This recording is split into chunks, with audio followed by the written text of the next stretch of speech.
Luther, were you able to get Ken everything he needs? Yes, he's ready, Madam Chair. Thank you so much. I'm listening in.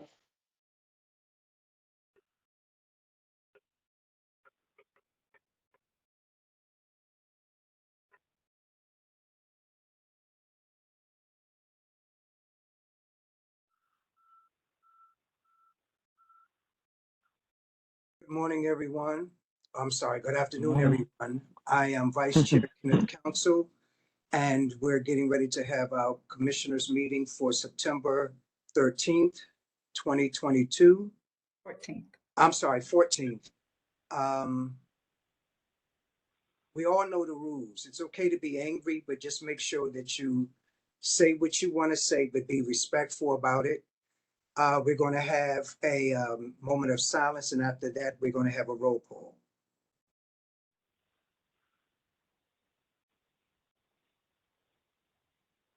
Thank you. Alethea, can you give us a roll call, please? Yes, thank you.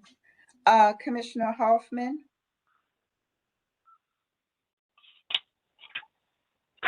Present. Thank you. Commissioner Slover?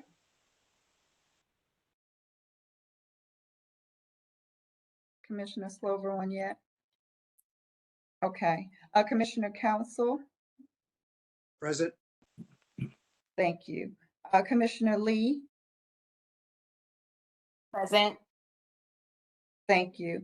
Commissioner Harris? I don't think Present. Okay, thank you. Commissioner Strickland?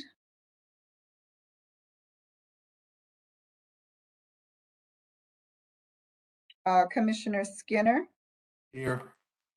Thank you. Commissioner Fisher? Present. Thank you. Commissioner Blackson? Present. Thank you. Commissioner Parker? Is Commissioner Parker on? Commissioner Ortiz-Goud?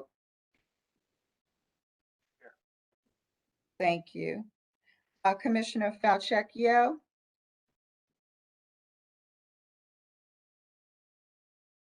I see that he's on the line. I don't hear a response. Commissioner Falchecchio, are you there? Yes, I'm present. Thank you.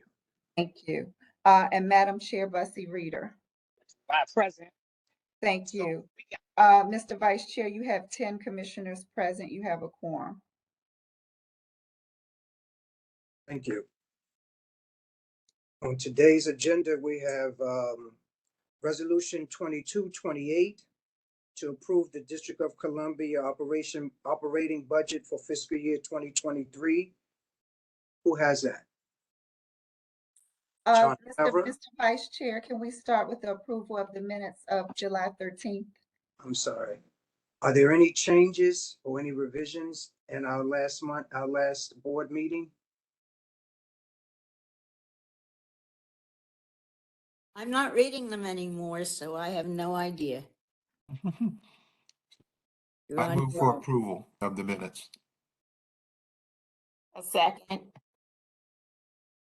All in favor, aye, Aye. Aye. Aye. and it's approved.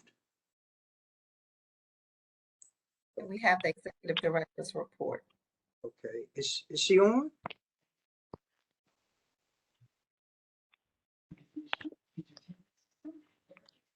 Can someone call her?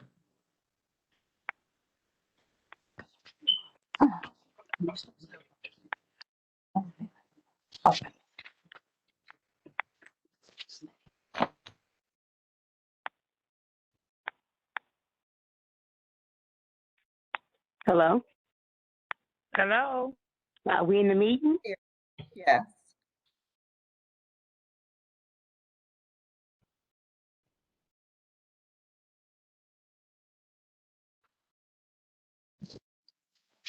Yes, hello.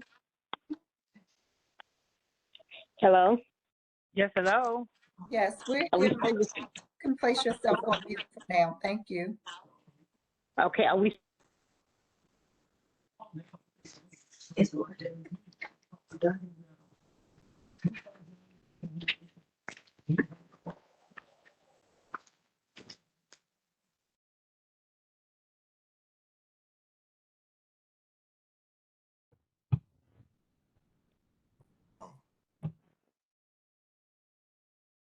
Commissioner Council, can you hear me?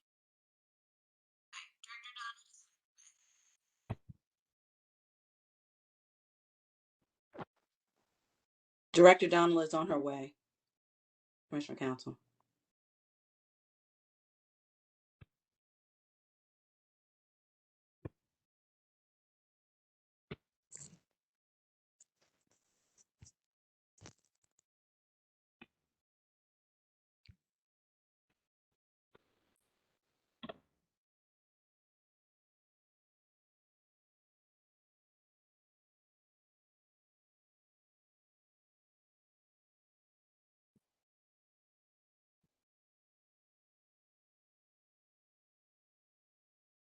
Apologize, commissioners, Mr. Chair, I did not have a link on my calendar, so I had to improvise or get help.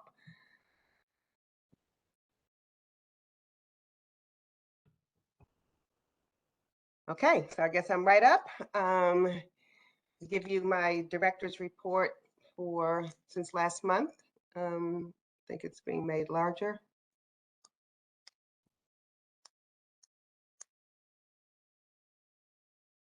So the agenda quickly for this, for my report includes the summary of the September board actions, update on the summer maintenance blitz, the ADA lawsuit update, OAG ADA lawsuit update, and then our array of resident engagement and employee engagement activities, and a quick look ahead. So just to remind everybody, today's, there are 3 agenda items, resolutions before the board today, and that is our FY23 budget, then appraisal services contracts, and setting of the rent payment standards. So I'm hoping that Ms. Eath is on, and her deputy, Jed Adar, if there are some questions on this, but just wanted to give you an update on our summer maintenance blitz. And just to be clear, the summer has expanded through October. We had an outage, an outbreak of COVID in June across some of our properties, not huge, and people had mild cases, but we had a lot of people out, so we had to make some improvise. But we started with, as of June 27th, when we started the summer maintenance blitz, we had a baseline of almost 7,000 open work orders.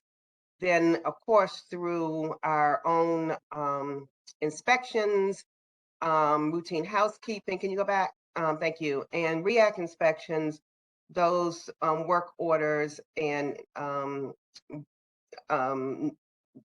not work orders, but the number of maintenance requirements increased. But we started with the 6928.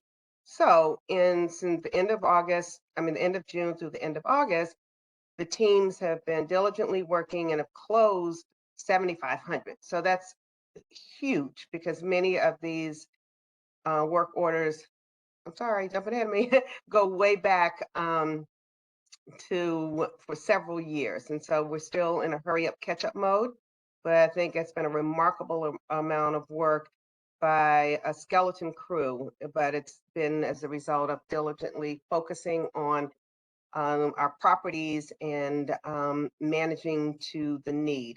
So we have 3 Blitz teams who so far have done 20 properties.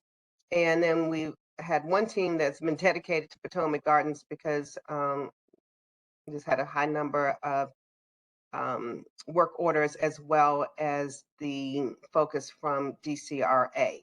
Most common repairs are that fall into categories including emergency work orders, which is about 40%, and people should raise their eyebrows because clearly if it's an emergency, we're supposed to turn that around within 24 to 48 hours. And the fact that some things considered emergencies go back several years is very, very alarming. But we have a new team, new leadership, and the way that we will respond to emergencies is a lot different than it has been in the past. But So 40% of those that we closed would have fallen into that category of emergency work orders. 9% related to plumbing and 9% related to doors, windows, and blinds. Now you can go to the next one. So here are the properties that were completed. Ms. Ethan and her team made some decisions about where to start and where to assign the crews. If there are questions, she can respond to that. But these are the properties that have been completed so far. And we go to the next one. And then continuing those, I said there were 20 properties. And then for the month of September, we have the schedule for Kelly Miller, Greenleaf, both all Greenleaf properties, Woodland and James Creek, and we will continue with the rest of the properties through October. Are there any questions from the board on the maintenance blitz before I go into the other items? Yes. I'm looking at some of the charts and I'm looking at the dates, and I've gotten phone calls from some of the residents on some of these properties. And what was actually done in Benning and Started Terrace? Okay, thank you, Commissioner, Mr. Vice Chair. Ms. Eve, are you on? Yes, I'm here, Director. Good afternoon, Director Donald and Board of Commissioners. Nona E, Senior Vice President, PMO. The work that was done with the work orders that were open associated with the annual housekeeping inspection, UPCS inspection, and the inspections associated with REACT. So it was the work orders that were open. If there were any issues that were in the common areas, those were addressed. So we're looking at specific work orders that were completed, then we would have to pull an actual report for those properties. So you're speaking of maintenance blitz, and I know there was, were you doing two different kinds of blitz or just maintenance blitz? It was just a maintenance blitz. So is your shop the ones that are actually doing vacant units? That's the contractor that's actually doing vacant units. We have contractors that are on site actually turning vacant units themselves. The quality assurance piece, how do we make sure that it's done correctly? And I'm going somewhere with this. That's why I'm asking. Yes, sir, I understand. What ends up happening is that once the unit is supposedly ready to turn back to PMO from the repairs, then we have an inspector or we have one of our managers of facilities that actually goes out and walks the unit to make sure that there are no items remaining on a punch list that the contractor has to. So there's verification on whether or not whether or not the unit is up to standard and meets the quality necessary. So Mr. Ader, he actually is working to create he and OCP are actually working to create a standard checklist across the board for both OCP and PMO to use the exact same standards, but the units are walked. Okay, and here's where I'm going.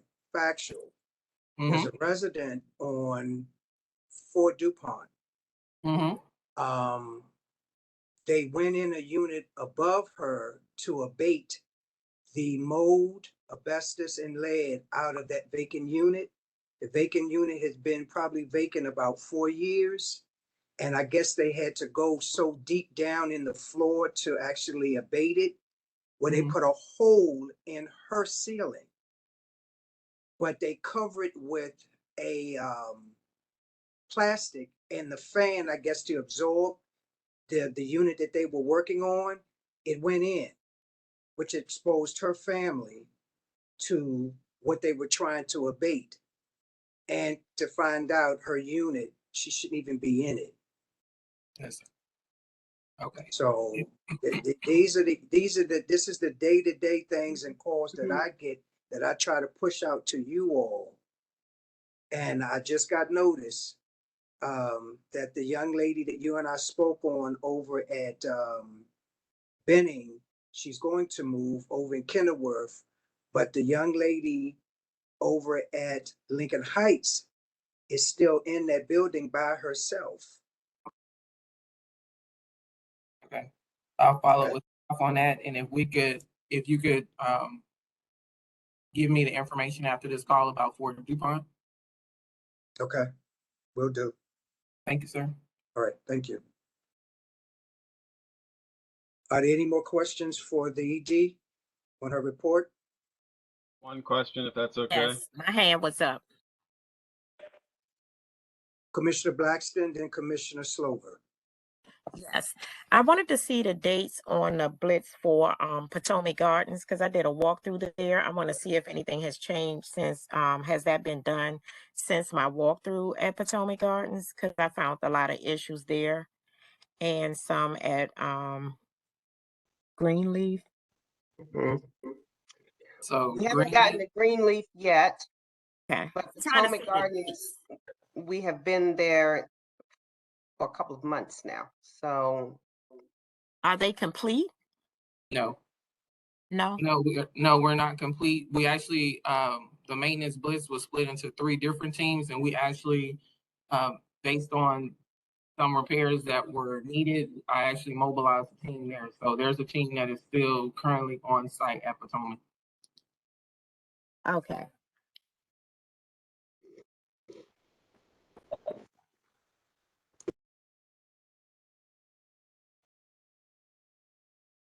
Commissioner Slover. I'll go ahead. I've had a couple of people ask me questions about since the 1133 is no longer accessible, or we don't have our offices anymore. Where do people go to recertify today? Does the new office have a location, or is it out in satellite locations, or how does it work? So 1133 actually is still open and accessible. We have our HCVP team there as well as OPS on the first floor. I know it's a construction zone and there are signs to direct people where to go, but we are in the process over the next month of getting everyone out and moved to satellite locations along with the rollout of the kiosks. And so all of that will be fully communicated and explained to everybody. At our new headquarters, 307th Street, our customer service center is expected to be open up in November. So that will be the main site. But again, the plan is to have kiosks in several properties, the Frederick Douglass Center, I think the Southwest Enhancement Center, I don't know all the locations, so that it's easier for people to get, people have choices to get to places that may be more convenient for them. Thank you.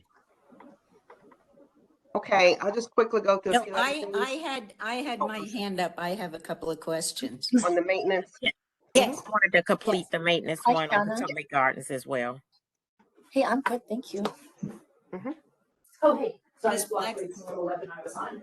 Hey, I didn't realize that, or maybe I If Someone you're was not speaking, can you mute, please?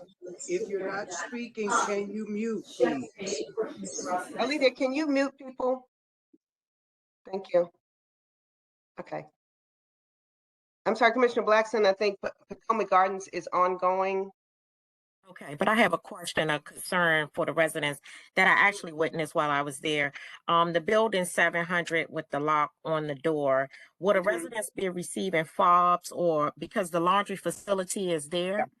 And I noticed a lot of residents could not get in. Some of them had to wait a very long time to access their clothes from the washers and dryers. Uh-huh.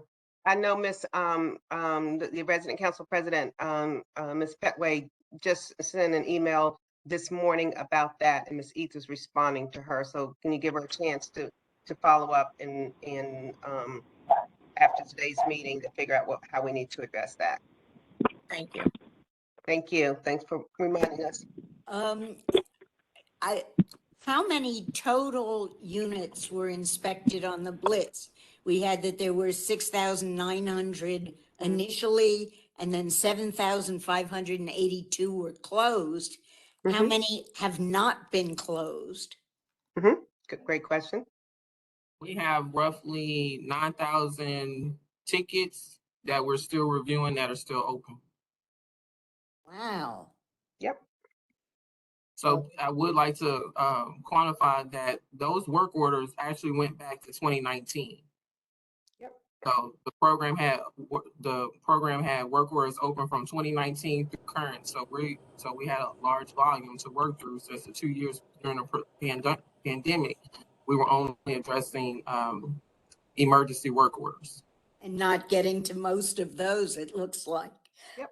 I know you weren't here at the time. Of those roughly 9,000, do you know how many are emergency? I will verify the number. And get back to us all, please? Yes, ma'am. Thank you. Let me see. Oh, you said that Mr.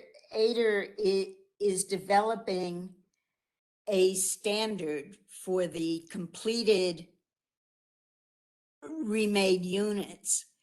What are we measuring it against now in the absence of a standard? It's just an eyeball check? No, so what ended up happening is OCP and PMO, they actually have weekly meetings to discuss the standard of units. So what's happening, instead of each department having a separate checklist, we're actually developing one checklist so everybody has the same standards across the board.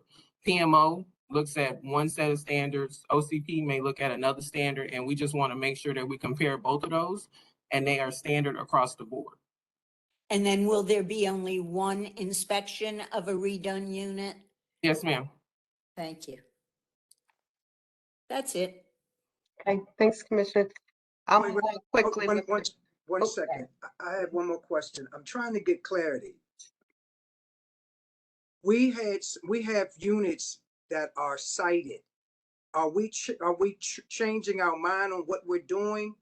Because you're working on a lot of properties that were redeemed or deemed to be redeveloped. But I see you're taking boards off the windows and refilling them. So have we changed our plan? We haven't changed the plan. What we're doing is, so what ended up happening is prior to arrival, there were some units that we were actually taking offline for redevelopment and relocation efforts, but it was like 12 to 16 months out. It was an extended period of time out, and we're getting dinged by HUD in reference to our occupancy because those technically count towards our occupancy, right? And then we need unit availability for some of our families that need to transfer, and then we're working for families off the wait list. So we're actually utilizing those units and working again closer with OCP and the relocation team to be able to identify units a closer period of time from the closing of the properties or whatever with the bank to be able to transfer the units. So units are not sitting there vacant for an extended period of time. And we can actually utilize those releasing. So hearing you say that, are you referring to, for an example, demolition 18? It takes like 18 months for it to happen. So you're going to backfill and fix the units up and use it as somewhat of a holding temporary until we find somewhere. How much of a setback are we doing to complete what we're telling our constituents that we're giving them brand new? Right. So it is just merely an opportunity to utilize units that may not be up for demo dispo immediately. So it's giving us a lot more flexibility in reference to units. We have a lot of families when we do our transfers. When we do transfers and unit offers to persons off the wait list, a lot of them decline the units. And so we continuously have to re-offer, and sometimes we re-offer in the same set of units at a different property. I mean, at the same property, just a different unit. So we may have offered you 102, and now, okay, 202 is now available. So we just trying to open up our availability of units that we have across our portfolio to be able to house the families that we need to house. When it's time for the relocation, we will move those families to other properties because, I mean, that's part of the relocation effort. But if we don't have a true plan in place and HUD approval for some of that, those units, we can still utilize those. I just think that previous administration may have taken units offline a little early. And then now we're trying to put some of those units back into circulation for us to be able to utilize those for leasing purposes. And to hear you say that, we're being very careful to know that some of these buildings have been boarded up years, meaning at least 2 years or more? Are we Yes. being careful and we're doing a great assessment knowing that we're not making them go back into a Band-Aid sick unit? Yes, sir. We're actually using contractors to actually do the repairs. So they're actually assessing that. Great So to- Okay, to make great to sure that hear. we're not just doing Now, that. here's my other point. You're saying you're taking off the waiting list or you're doing transfers. What's the rule? And I heard you say you get 2 tries. If you don't accept it, we put you on the bottom. And I've brought it up where there are issues. This city is very territorial with public housing. Even some of your vouchers, you're putting your voucher holders out there, but they haven't learned how they have to change their mindset to go Right. into a regular mainstream. And there, you can't get Southeast to go to Northwest and vice versa. So we have 8 wards, but 4 different quadrants as far as the city. A lot of the residents are not going to crisscross because they are truly beefs. So we got to think about their safety. Yes, we're supposed to house them. Yes, sir. So Yeah, how are thank we you. going Yeah. to do this? We're doing a better job of matching, and we were going to have that as a part of the occupancy briefing to talk through that. But yes, it's a Okay. really good point. And I think as we're getting more units online, we have a greater inventory, whereas before it was much more limited. So all of that will help. Speaking of Okay. which, if we go to the next part, Rachel, I can do a quick update on the OAG lawsuit. Okay. One quick question before that. At some point, can you give the board a update or a briefing, an overview of the mandatory transfer process? Yes. And a lot of questions recently, Yep. sort of how that process may not be working as efficiently as it could. And maybe there's some thought we can put into that. It sounds like maybe some transfers are happening that shouldn't, because maybe we can do some fixes without transferring, and maybe there's some that are taking too long, and it would be good for us to understand what's going on there, because I am getting a lot of questions about that from the advocate community. So that would be helpful for me. And I think Yes, thank you. It does need some improvement in communications at the very least. Ms. But yes, Donald, yes, I wanted to ask whether it's been covered before I got in here, about Potomac Gardens Senior major flood that happened there.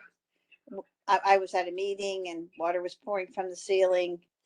Can you give me an update I of think Ms. Eve, what's happened? Nona, Yes. is the flooding situation at Potomac Senior?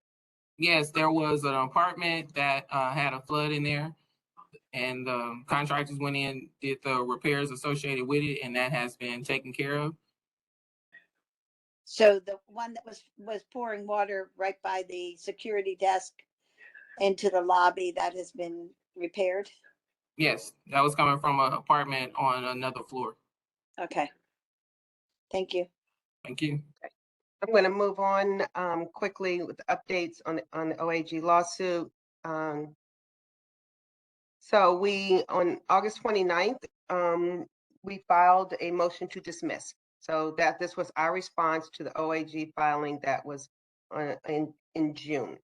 And basically their legal arguments for the motion to dismiss that the district fails to state claims under the DC Human Rights Act, DC Consumer Protection Act. And so again, basically some legal arguments that now all of the lawyers are back and forth and have are addressing in court. Our strategy is to improve our responsiveness to people who need ADA accommodations and to make that program work. And so at the same time as the lawyers are filing motions back and forth, we're moving forward with revamping that program. And we have that, Ms. Eve has someone on her team that is dogging that. Ms. Rachel Joseph is right now over ADA, and they meet on a weekly or bi-weekly basis. So since this year, so there are a total of 181 people on the ADA list. And so I think there have been other numbers that people have, we probably have said. That included some people who were on the larger transfer list. So that's part of our work, is always getting the information correct. So there are 181 people on the ADA UFAS transfer list. And so far, we have made unit offers to 92. This goes back to Commissioner Council's point. And the long history of this is that we make an offer that meets the requirements of someone's needs, doesn't necessarily mean that they accept it. And so I think often the list is over, I don't want to say over exaggerated, but it's not as if we haven't done anything in years and years and years. People on the list have been offered multiple offers. It just have not suited their needs, even though they have legally met their needs. Again, we're trying to do a better job of matching up, but we have to go within Call your doctor, let him know you finished all your medication. our existing inventory. So I know we'll have more. We're happy to do an update on what we're doing in terms of ADA in a subsequent meeting. But this is about the lawsuit. So I just want to keep it moving now, Rachel. And then just quickly. May I ask a question? Oh, of course. Of the 92, how many have accepted the transfers? I asked that question yesterday. Who has an update? Nona, do you have the update on that, or is it Rachel? Director Donald, give me just a second for my report. Hold on just a moment. Okay, then we will tell you. Did you have another question on that? Well, she's looking that up, and then I can skim through the other slides really quickly, and we'll answer it before I'm done. That's it. Okay. So just quickly, I always want to show that we have a lot of resident engagement activities. So we had our Commitment to Excellence Scholarship Program, which is an awesome program. It doesn't have the number here, but I think there were about 15 or 18 people who actually got scholarships of $5,000, even including one, and these are our residents, one who was going into a PhD program. So this is a really great program. I'm not even aware of all of the programs until sometimes I get asked to come and say a few words, but I think it's an excellent program, and this is part of our ongoing investment in our residents. Under Brian Harris, who does an excellent job.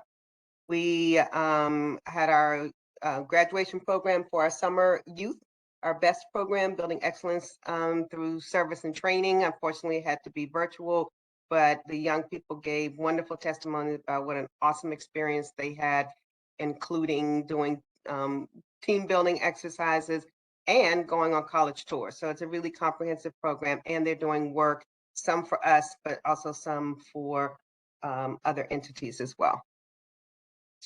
Okay. We had our first in-person employee engagement event, first in 2 years, which was great. And it was a wonderful opportunity to come together. I think we had about 300 employees, and there was a lot of interaction, people really excited, some meeting each other for the first time in person, and others reconnecting. So we have to do that to support our employees. And our Cheryl Robinson, who heads our Office of Customer Engagement, and a lot of other people, but her leadership did a fantastic job in putting that event together. Okay.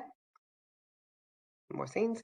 And then August is typically a slow month for DC, and I tried to give everybody a break as well to catch up on work, but we did a tour with the partners, the Southwest Bid, with our resident council presidents at Syfax Gardens and James Creek for them to show us their beautification plans that they're plantings that they have done.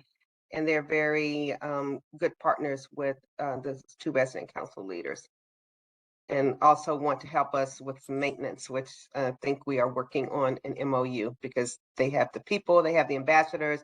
3 of those that you see in the blue shirts are public housing residents, and they are on site all the time. They're very committed to this neighborhood, and we want to make sure that we take full advantage of those partnerships. Looking ahead, we will have the long-awaited Berry Farm groundbreaking. There is a date, I don't know if it has made it on the calendars yet, but it's September the 26th at 11 o'clock. That just got confirmed with the mayor's office. And so board members will be able to come to that. And then in October, the council on, or one of our industry associations, CLAFA, which I think is not spelled right, but it's going to do a congressional property tour. It's really congressional staffers, and I think they have done this over the years, and they select certain properties and they want to go around and take a look at and learn about what we're doing. And there's also, we'll have a day of service event at multiple properties in October, and board members will be invited to all of these. And that's it. Ms. Eath, do you have that number on how many of the 92 have accepted units or have matched? I do, Director Donald. It looks like of that number that was accepted, it looks like there were 35, but I do want to confirm that number. Oh, wow. That would be great. Yeah, Okay. I just want to confirm that number. Okay, we'll confirm it in an update.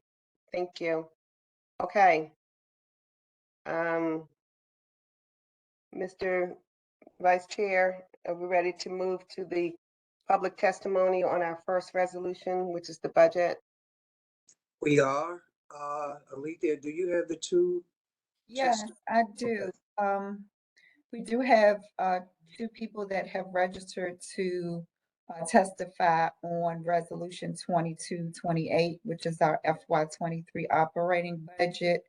The first is resident Rosa Burbridge. Is Ms. Burbridge on the line? I am here, and thank you. Thank you, directors, commissioners, and everyone. I want to know why there is a decrease regarding the monies that are going for resident services. It seems like that who is being affected, yet that is who this program for. So they should be the least all affected. If someone can explain that to me, I would be forever grateful. Ms. Burbridge, I can explain it to you real quickly, and there are lots of opportunities to increase resident services. One, the budget is just based on what the actual expenditures were in the last year. And of course, since we're still in a pandemic, many activities are virtual. So there's some that are on site, but there are a lot of other activities and trainings that before we would have in person that cost more money because of setup and food and other things. We're still having the same number of activities. I think we're having more, but the costs are lower.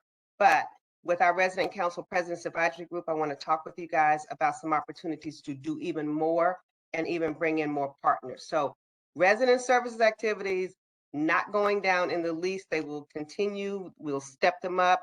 And but costs have gone down just based on experience and our ability to do some activities and virtually. That's all. But good catch. And thanks for allowing me to explain that on record. Okay, next for testimony on 2228, the FY23 budget, is Mr. Daniel De Palago. Thank you, Mr. Mr. Palago, Mayor. you have 3 minutes. Thank you.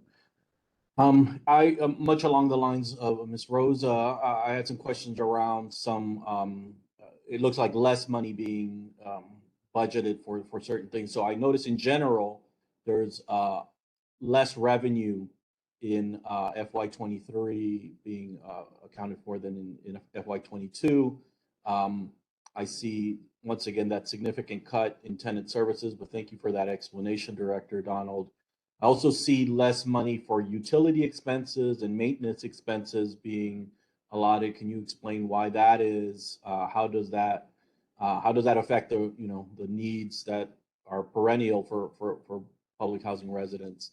And then I also saw a cut in protective services. I would imagine that that's safety, security is also down. Can you explain what protective services are and why we see the cut? Okay, I think I can handle a couple, and then our CFO can jump in. One of the large savings in utilities has to do with the fact that we no longer have the old outdated headquarters building. So that's a big drain. It's a very inefficient building, and a big drain on utilities and maintenance costs as well. So we don't have to plan for that because we'll be moving, or we have moved in off of, we are still in the process of moving into more efficient buildings that are, and the utilities are incorporated in the lease. And there may be some other utilities, and I'll let Mr. Sarah say that in a minute, savings. We talked about the resident services. Oh, the drop in revenue is just about in general. So yes, so one, we are no longer managing the family FRSP program for DHS. So that was a large program that DHS made a decision a year ago to move to another program manager, a nonprofit program manager. And so that's moving out of, and we had already planned for that in the FY23. So those revenues will no longer come, and we will no longer need to manage that. And what was your other question? Sorry. We talked about the resident services, and you had something else, one other topic, I think. Maintenance and protective services. Oh, and Office of Public Safety. I don't think that budget has gone down, but Don, could you explain if it has? Absolutely. Good afternoon, and thank you, Daniel, for your questions. John Serra, Chief Financial Officer at DCHA. So you mentioned the decrease in protective services. The decrease is really mild. It's from 1.15 million to 1.068 million. And that is due to realizing some savings with the contracts. So you can see the contract expense or the contract budget went down while the protective services expense went up. It's basically based on our actuals for the year. And so the contract expense from an actual perspective was less than what we budgeted for last year. So we adjusted for that in FY23. And again, it's probably a $70,000 decrease in overall budget. So that's not significant. Director, do you want me to talk about maintenance as well? No, I think, did we address, Daniel, did we address your questions? I know the board will have some questions so I think if these are the two witnesses, Alethea, Yes. on the budget, that if we could then move forward with the agenda item, the resolution 2228 to the board requesting approval of the FY23 operating budget. Mr. Vice Chair, if you could ask for a motion on that. Make a motion that we move on it. Are there any questions from any other commissioners on the budget before we take a vote? Do you need a second? So I will move I have a question. Well, so the questions after we have a motion and second, and questions? Yep. The way it usually works, right? Okay, so I move for adoption of Resolution 22-28, the operating budget for FY 2023. A second. Alethea, can we have a vote, please? Oh, No questions. questions. No, questions. Yeah.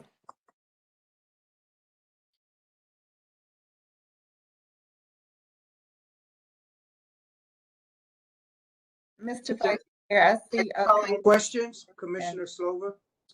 Yeah, I have to just some comments. You know, budgets are really just best guesses on what we hope will happen over the next year, but they're also an indication of, understanding of the core business that we're running. DCHA at the moment runs two major lines of business to meet our mission of providing housing to our clients: traditional public housing program and our voucher program. Our ability to project and efficiently execute are critical to enabling us to not just meet the demand of our current clients, but expand our client base. The more efficient we are at this, the more money we have to increase our capacity to house through one of our two major business lines. In looking at the budget, I want to focus on those two core components of our business as bellwethers of the overall health of the agency. Last year it was projected that the agency would bring back online an additional 500 to 600 vacant units and add $6 million in new revenue to the public housing program. Through June of this year, the 3/4 mark of the fiscal year, the agency was not $6 million up or close to, but $7.25 million under budget. And should that trend hold, we will be negative $9.5 million at the end of the year on rents collected from tenants and HUD subsidies. This was a huge swing from what was projected. As of July, our occupancy rate of public housing was 71%. The number seems to indicate that we're not only did we not bring back 500 units, we may have actually decreased in the number of overall units occupied in the past year. It would be great if the agency could provide us in occupancy numbers from July of 2021 to see if that's actually the case or not. The next year's budget is predicting a $9.2 million decrease in PHA revenue. That suggests 0 to negative growth in units year over year. These are all indications of trouble in our PHA business, which should be concerning to everybody on the board and something we really need to take a look at to determine what is the course, what is going on with our traditional public housing business, and why is it that we're having so many challenges predicting that revenue? What is it that we can do as a board to help the agency do better at this? The federal program, through June of the fiscal year of 2021, has the program running at 99% utilization. This means there's no capacity to issue new vouchers and no money to increase rents. 3 years ago, we ran this program at about 80% capacity. That allowed us additional revenue to help support the PHA side and also fund additional, have some flexibility in the program. We don't have any of that flexibility today because we're running that program basically at 100% capacity. Who knows? 99% is very close to 100%. Some people on the board had warned that increasing the FMR payments to 187 could cause this to happen, and that might actually be a result of that. This is what prompted the review of the question of our rent payment standard process to begin with. Either way, running the program at 99% capacity is not where we want to be.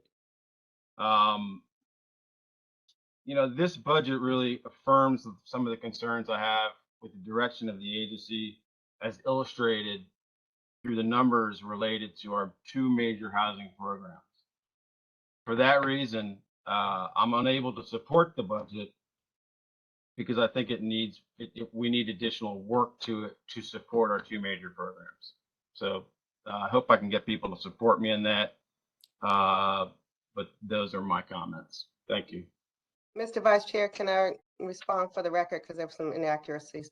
One, your comments about our occupancy rates and projections that we made in the FY22 budget are absolutely correct, Commissioner Slover and all commissioners. And we have certainly struggled. We were overly optimistic in what we could do in terms of increasing occupancy, and not hiding from that. I own up to that. And we have are constantly changing strategies to improve. So one point to that is that our occupancy rate now is at 75%. It is still way below what it should be, but it is moving in the right direction, and we're making some major program changes to increase it. We did, in fact, make up for that projection in terms of meeting our budget for FY22. It's not accurate to say that we are under budget. John Sarah, our Chief Financial Officer, will explain the way that we draw down funds for Housing Choice Voucher. So the budget will always show, if you look at it at a point in time, it may look as though money has gone out and hasn't come back in, but we are projecting to end our budget year in the black, and maybe even with a few dollars in surplus. But I will let our Chief Financial Officer explain that. If the board, and when we do get to our occupancy briefing with the board, if the board does have ideas and strategies that can help, we are certainly welcome. We will welcome that input. We are also engaging HUD to help us with that. It has been a major challenge and a struggle. That said, we are delivering to the board a very strong budget, a very healthy budget that is in the black, does not pull out, rely on any reserves. It's projecting a surplus, and we've had some fortunate opportunities this year. And we also have some opportunities for next year that we have not even accounted for, but that we expect to come to fruition next year. So we are this is a very strong budget as we have presented to our board in our budget symposium and in follow-up information. We're in a healthy position, and as we are building the capacity of this agency, then we will be able to deliver what our residents and constituents expect us to deliver. And that focus is on maintenance, and it's on redevelopment, as well as making sure that our Housing Choice Voucher program runs efficiently.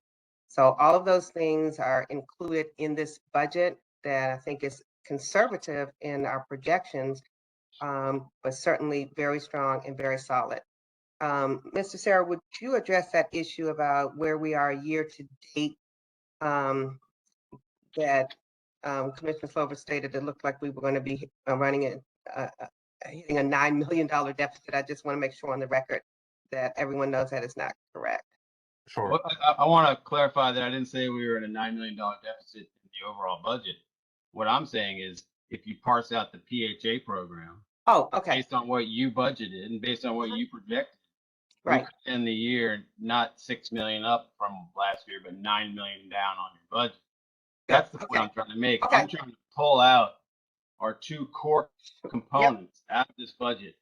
The budget got balanced because we had a $4 million reduction in utility costs, and we had some staffing reductions. Those aren't our core businesses. Our core business is Housing Choice Voucher program and traditional public housing. Both of those things are running, in my opinion, inefficiently at the moment, 99% capacity, and losing money. And the next year, you're projecting $9.2 million less into the PHA program that you did the year before, which would indicate zero growth. So that's what I'm extracting from the budget. You're going to the overall budget, which is what the board should consider, right? It's the overall budget. It's good management when you do a budget. As you say, a budget is a projection. We manage to our budget in real time, and we make those adjustments. And so clearly, when we were not hitting our occupancy rates, we had to look to see how do we make sure that we're still going to achieve our bottom line budget, and what adjustments need to be made at the same time as I am rebuilding this agency so that we can operate efficiently with our core businesses. All of this is happening at the same time. And I do appreciate your clarifying your point about the loss in what we project in occupancy. Again, I own up to that, and we are responsible for doing that. We have built in a projections for this year that our CFO has certified based on gradually or over the year bringing new filling vacancies over a period of time, not all at once. and we have revised that number to be commensurate with what we think we can do based on our new strategies. I've had to rebuild this agency. I didn't walk in here able to deliver on everything. Some things have taken longer, and this is where we are now. But again, the point for the board is the overall budget and the strength of our financials and our operations in order to get to where we need to be in terms of a balanced budget. Well, I'll end by saying that in your memo to us, you state that this operating budget sets forth how DCHA proposes to administer and operate a moving to work agency and expand its public housing operating subsidy, housing choice voucher assistance payments, and capital fund allocations. You're not increasing the public housing operating subsidy. You're running the housing choice voucher assistance program at 100% capacity, which gives us no ability to create additional vouchers. And so that's what I'm pointing to. That's what I think the board needs to focus on, is that these core businesses are not functioning as efficiently as they could and should. And so that's my point. And you expressed the same skepticism last year when I first got here, and that's understandable, about our ability to manage a balanced budget. So we have a year's experience and we have delivered. And again, I encourage the board to support this budget so that we can move forward with providing the services to the people who rely on us for those services. Director Donnell, it's not my skepticism. I'm pointing at the numbers. The numbers, you're reducing the number of the PHA budget by $9.2 million next year. That means zero growth. It's negative growth. It's not negative growth, it's negative growth in one area, and we have compensated for that in a number of other areas. That is management. That is how you deliver a budget. You adjust and you manage. Anyway, Mr. Vice Point I'm trying to make, Director Donald, that's our question, core business. Our core business is what we should be focused on, not balancing the budget. We can balance the budget, that's fine. Are we increasing our ability to deliver housing? And I'll end it there. Right. And if you vote no on the budget, you will be making sure that we're not in a position to deliver services and housing to our residents. That's your responsibility. Thank you. Commissioner Parker and Commissioner Hoffman. I wanted to ask about the federal housing assistance payments in this budget. And in regards to what Commissioner Slover said, in regards to our mission for public housing, to provide for persons who need our assistance in providing the public housing piece of this. And so we've had in this budget, the housing assistant payment revenue federal for the year 22 and the year 23 are really not significantly different. We've made no efforts to increase that number. And I would ask you what you could do to help increase that number so that we have greater income in which to provide the housing that's needed by the people who use those vouchers. Thank you, Commissioner Parker. Director, can I take this question? Yes, please. Okay. Thank you, Commissioner Parker, for this. So there aren't a lot of ways or many ways for us to control that number. To be honest, this number, our budget authority, comes from HUD on an annual basis. And while they may adjust for some inflation or other increased cost factors, there aren't really a lot of things that we can do to increase those numbers. I would say that we are probably right now at almost 100% of what we can get from HUD, because in I would say in 7 or 8 years ago, most housing authorities were getting appropriated under 100% of what their budget authority should be. I do also want to mention something that's not necessarily related to this topic. I joined DCHA in FY21, and at that time, the budget for the Housing Authority had a negative $6.4 million. And last year we were at a break-even budget, and this year we're showing, a budget with a surplus. I think all things considered, I think that was a major shift in 2 years, from a negative 6 million to a positive 800,000. And that happened, throughout a lot of work and exploring additional funding opportunities from multiple sources. And you can see that definitely on the budget. So I'll end it with that. Well, I was wondering specifically about the recertification process and the amount of rent that people are expected to pay versus the amount that the federal housing subsidy subsidized their rent. And looking at the fact that we have so many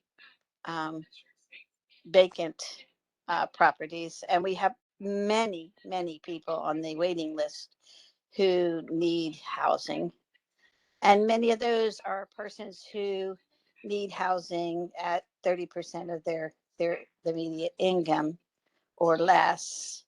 I have seen in my own experience that the housing managers, and I'm not speaking about the people taking care of my housing right now, but in the past, past housing managers, did not want to do the recertification process by allowing people to bring in their medical deductions and having them deducted from their gross rent, and thus their rent be lowered as a result of medical expenses, which is perfectly legal, acceptable practice at HUD. And this is a very different practice from what I saw in Kansas when I was there. So here we're not taking advantage of that.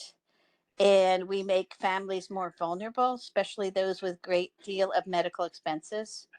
And if we were to take advantage of the recertification process to encourage people to be able to deduct those expenses, number one, we would increase our federal housing subsidy amount. We would be helping those families survive economically and be able to continue to pay their rent and be able to maintain their health while they are in our housing. And so I would respectfully request that you look at the recertification of all of our residents and see how many have actually done itemized medical deductions and other acceptable deductions, so that we can give our residents the best possible housing for the best price, especially for those that are especially vulnerable. If we have somebody who has come into our housing, transition from a hospital environment into our housing, obviously that person will have a lot of medical expenses, and they will have a lot to deduct.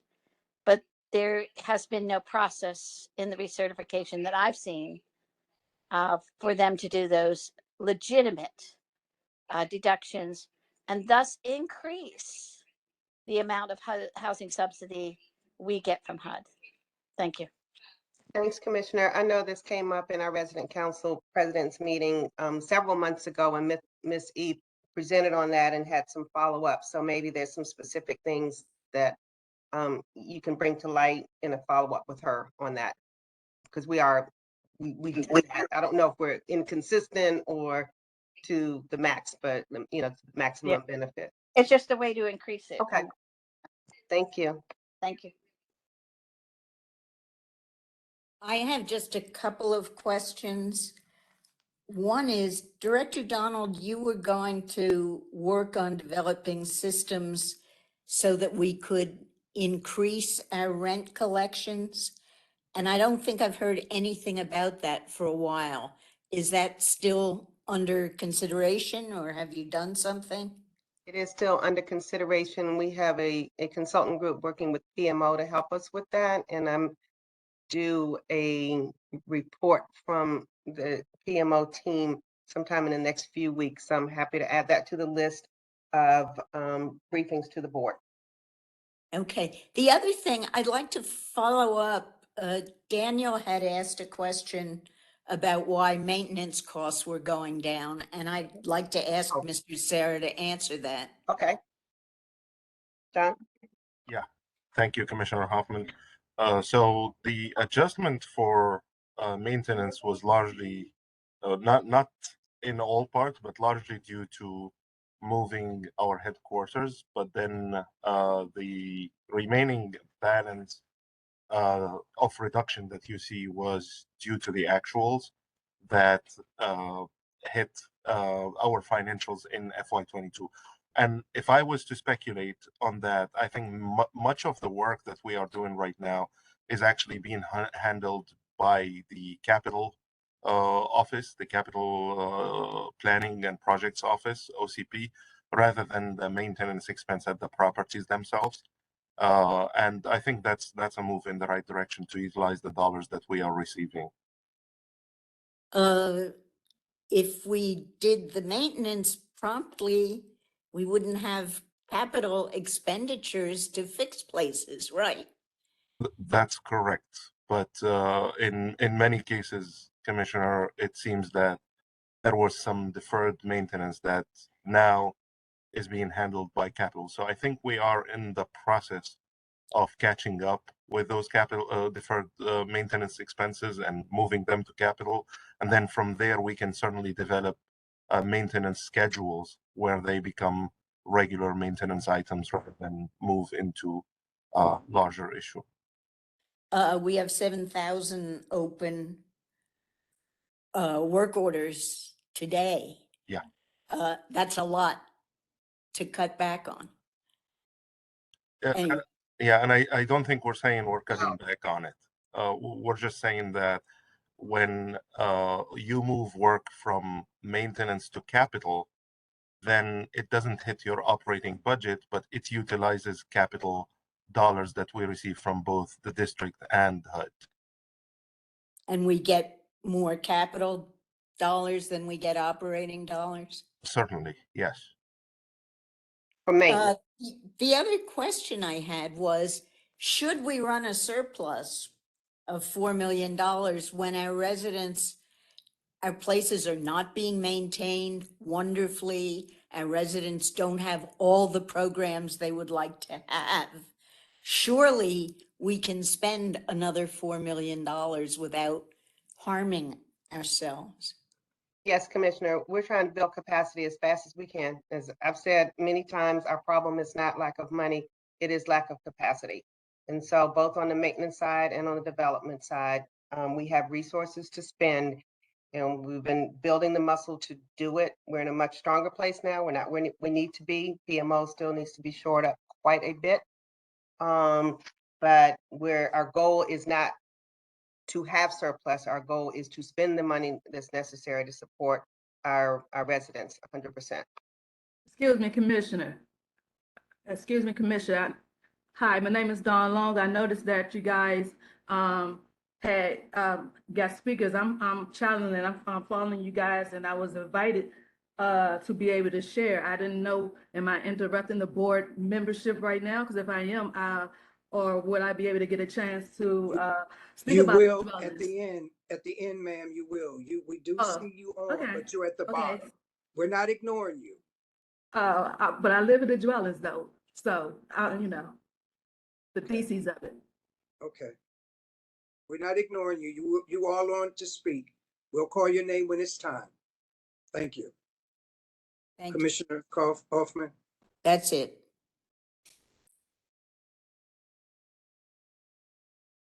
Are there any more questions? Okay, Alethea. Okay, you've had your motion and second. I'll go ahead and call the vote for resolution 2228, the budget for our operating budget for FY23. I'll begin with Commissioner Strickland. Yes. Thank you. Commissioner Ortiz-Gal. He's still on the line. I think he had to depart the meeting. Commissioner Lee? Yes. Thank you. Commissioner Harris? Yes. Thank you. Commissioner Blackson?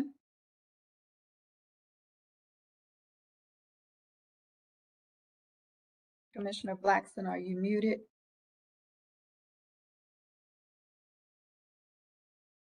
I'll circle back to Commissioner Blackson. Commissioner Skinner? Yes. Thank you. Commissioner Fisher? Yes. Thank you. Commissioner Parker? Yes. Thank you. Commissioner Falchecchio? Yes. Thank you. Commissioner Hoffman? No. Thank you. Commissioner Slover? No. Thank you. Commissioner Council? No. Thank you. I'll circle back one more time to Commissioner Blackson. Is she there? There's no response. And Madam Chair? Yeah, I apologize. I was What is your vote, Commissioner? no. Okay. And Madam Chair, Bessie Reader? Yes. Thank you. You have 8 yes, 4 no. The budget resolution is approved. Thank you, Commissioners.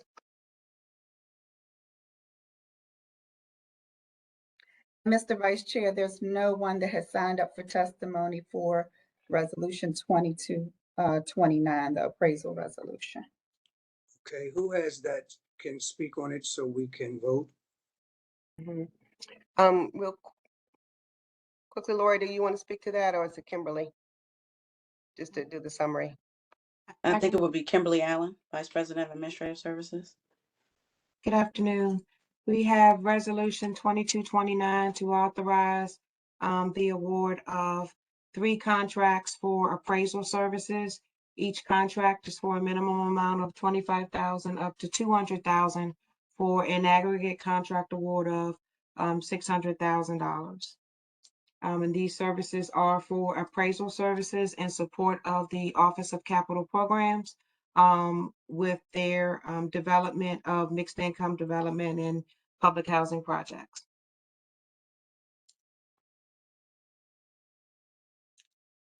Are there any questions?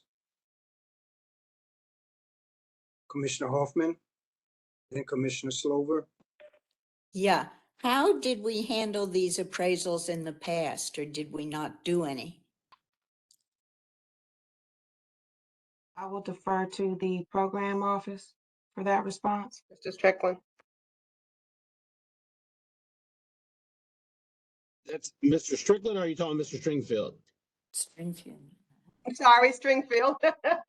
Sorry.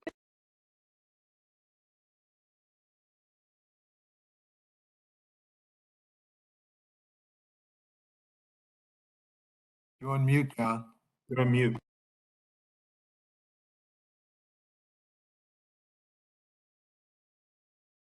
We still can't hear you.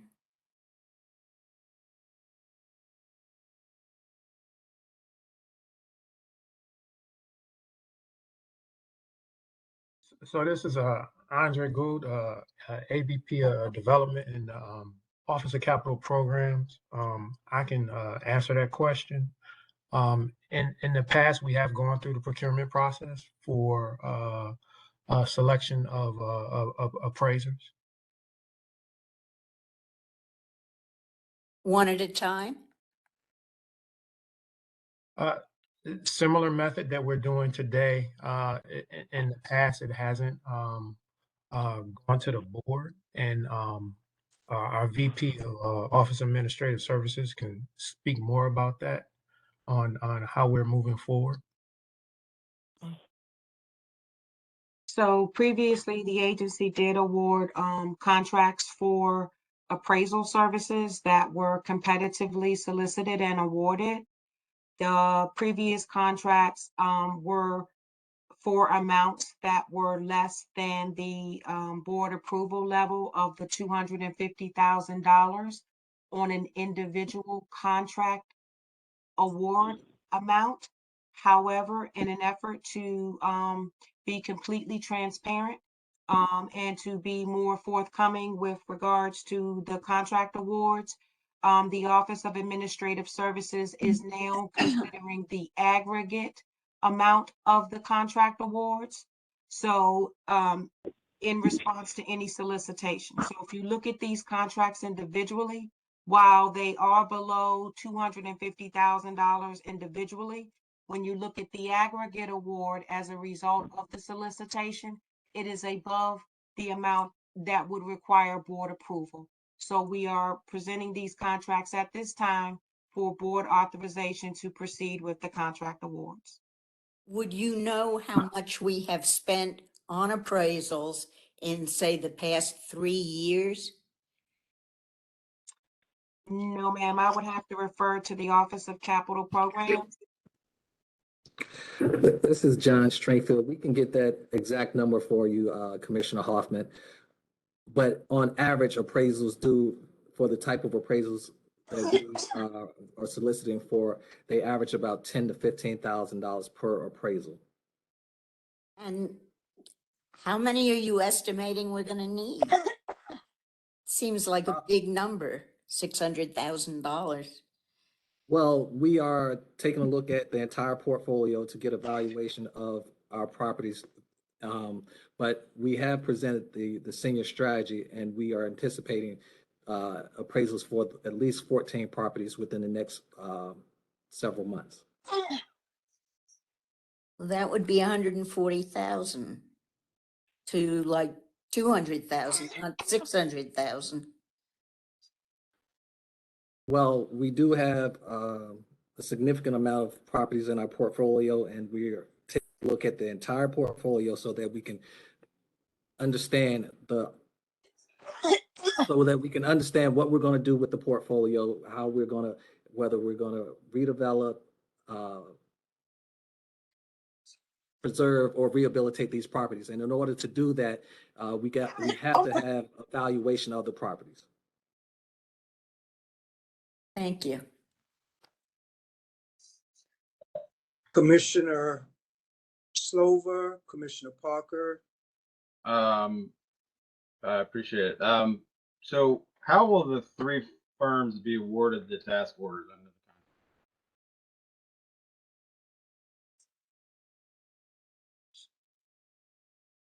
contract? OCP, are you able to speak to that? You mean, how would we award them? So it'll be a round robin approach, and we will award the appraisals based on how they're needed in the lineup as we were bringing the appraisals for valuation, bringing the properties for valuation. No, so round robin. So there isn't going to be a internal bidding. In other words, you're not going to say, "Hey, I got this deal over here. How much are you going to charge me for it?" They're just going to go one by one by one. Well, it's also going to be based on their capacity, Commissioner Slover. So just because we have an appraisal consultant on a bench, they may not have the capacity for the specific property that we're bringing at that particular time. So we have to determine, one, if that particular contractor consultant has the capacity to conduct the appraisal for that specific property. Some of our properties will need a different scope of work than other properties. For example, judiciary may not need the same appraisal that Clash will need as we move forward in our evaluation of the properties. Okay. So this is building on some of the questions that Commissioner Hoffman was asking. As a practice, does the agency keep track of pre-development costs so that we can attempt to recoup them at any future financial closings on specific projects? In other words, do we keep track of all the appraisal costs of the planning and everything else? Do we keep track of that? Yes, we do, Commissioner Slover. And when was the last time we successfully recouped some of those funds? We had I'll defer to the CFO on that, but we did have a financial closing at our Kenilworth property earlier this year. We can get the details later, but maybe you can just say whether we were able to get any of these pre-development costs back. I'll defer to our CFO, John Sarah.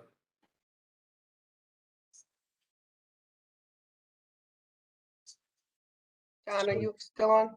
I'm still on. Can I you know we please owe repeat you the a question? report on that. That was a follow-up from, I think Dev Mott. And so the team's been working on that, but I think you can answer his Sure. directly. to me. Is the question about the ESIP report? No, oh gosh, please. Sorry. No, the question, no, thank you. This is about appraisal services. The question from Mr. Slover is, when was the last time we recouped pre-development costs, I believe. Is that? Oh, absolutely. The last time we did that was in Parkway closing last year, or actually it was this year.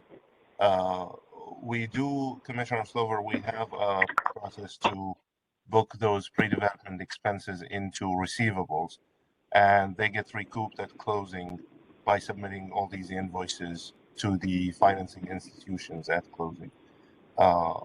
So I hope that answers your question.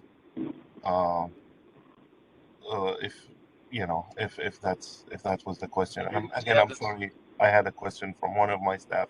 That's why I didn't pay attention. Sorry.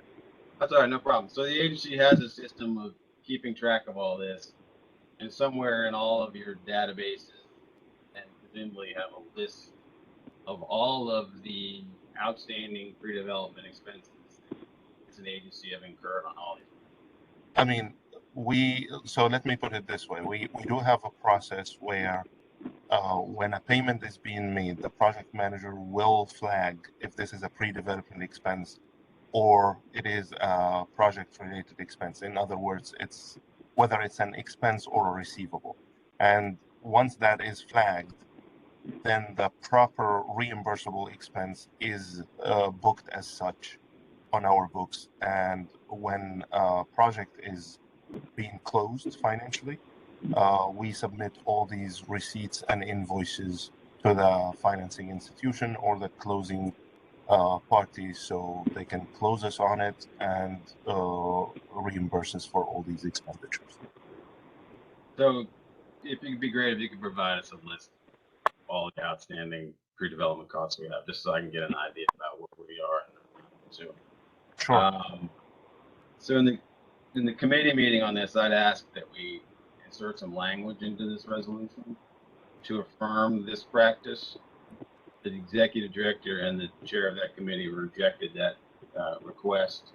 I think it's critical as a board that we put language like that into this resolution so that 2, 3, 4 years down the line, when there's a different board here, they can understand that we did request this and keep track of it. And so I wish that the agency had agreed to put that into the resolution, but because they refused to do it, I won't be able to support the resolution. Thank you. And Commissioner Slover, I just want to reemphasize that in affordable housing deals that we do, it is typical that pre-development expenses are reimbursed. So at closing, we get our developer fee as well as reimbursable expenses. That's typical of the projects and the type of work that we do. Well, lots of typical things, Mr. Stringfield. I just like it in writing, and that was my request. And so, I think it's appropriate that we as a board get a lot of these things in writing so there's no confusion. That was a simple request. So I appreciate your making that point, though. Okay, Ms. Allen, my question to you, or your shop, why do we need 3 appraisers? And I know you have to come back to the board anything over 250, but when you look at it, you broke it up 3 ways, 3 times with 3 different appraisers to do the job. Why do we need 3? And why did you break it up that way? Because it comes out 2, 2, and 2. So Commissioner, based upon the information that was provided by the Office of Capital Programs, they determined prior to the solicitation that they would need multiple contracts to provide these services for the reasons that John spoke to earlier with regards to establishing enough contract capacity to be able to complete the services that they need and have multiple vendors so that they have the timeliness of vendors being able to complete the services. And so as a result of the solicitation and the evaluations of the proposals, based upon the respondents that fell within the competitive range, OCP provided an award recommendation for 3 contract awards. And the dollar amounts worked out to based upon their calculations of the amount of proposals that they anticipated and the amounts that Mr. Stringfield spoke to earlier. Now, to hear you say that and to hear what John Sarah just said and how the procedure and policy goes of the collections of all the invoices and stuff, to hear the policy, it seems something somewhere is not connecting. You say the policy, but are we really doing the policy and doing best business practices? I'm gonna be honest. What sticks out in my head now, hearing what we're discussing now, is ThinkBox. It ain't right. And I don't understand what the issue is. I haven't heard anything about it yet, but we said what we want done in February, but I haven't heard it. It's been 6 months. We're saying what we do in policy and procedure, but we're not following through. Something's just not adding up. I follow the money. I make sure it adds up right and it's going to the right person or people. Something's not right. Well, Commissioner Counsel, as I mentioned earlier, we're taking a look at our entire portfolio, and I've said this several times, and we have upwards of 42 properties that we need to get a value on. We want to be transparent in how we're operating, how we're functioning, how we're doing our transactions. And without knowing the value of our properties, we won't be in the best position to get the best value in any deal that we go into. And I know Commissioner Slover likes to ask, what's the value? What's the value of the property? And this is the first step that allows us to understand the value of our properties in these deals. And if we have approximately 42 properties that we're taking a look at that we're going to have to evaluate, we're going to need to, one firm can't provide these services. So that's why we're asking to have this bench in order to have, if one firm's capacity has been reached, we can go to our bench and bring someone else down to in order to continue to move this process forward. Okay, let me ask you this question. From your knowledge, and I know you knew, when was the last time that we've had an appraisal on everything? On everything? Mm-hmm. And I'm not sure. I can't answer that question. Okay. So what do we have? And I'm going to put it out there. We have the appraisal on, or do you know the appraisal on the Arthur Kappa Senior Building? Because we've touched it twice. We built it, it caught fire, we did it again. So was it appraised after we completed, rebuilt? We recently repurchased the Arthur Kappa building, and there was an appraisal. And we can get you a list of all the properties that we have appraisals on. And I'm sure a lot of those will be outdated. And again, we're trying to get accurate numbers, up-to-date numbers in the current market where we are. That's what I want to hear. Okay. All right. Thank you. I think, Mr. Vice Chair, I think what we're trying to do again is operate more efficiently.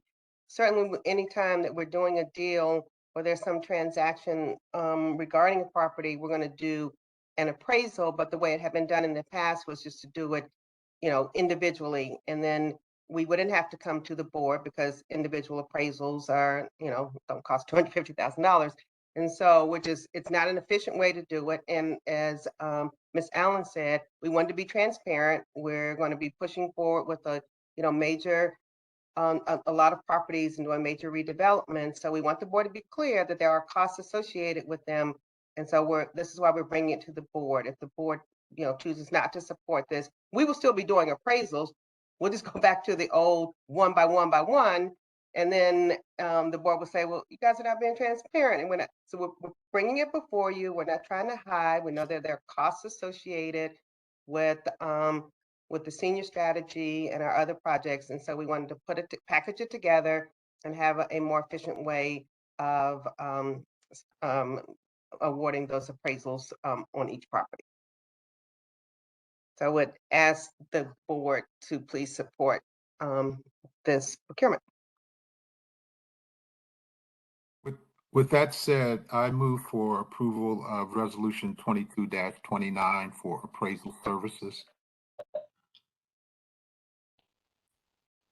Second. Second. Alethea? Okay, thank you. Commissioner Fisher? Yes. Thank you. Commissioner Lee? Yes. Thank you. Commissioner Harris? Yes. Thank you. Commissioner Skinner? Yes. Thank you. Commissioner Strickland? Yes. Thank you. Commissioner Falchecchio? Yes. Thank you. Commissioner Council?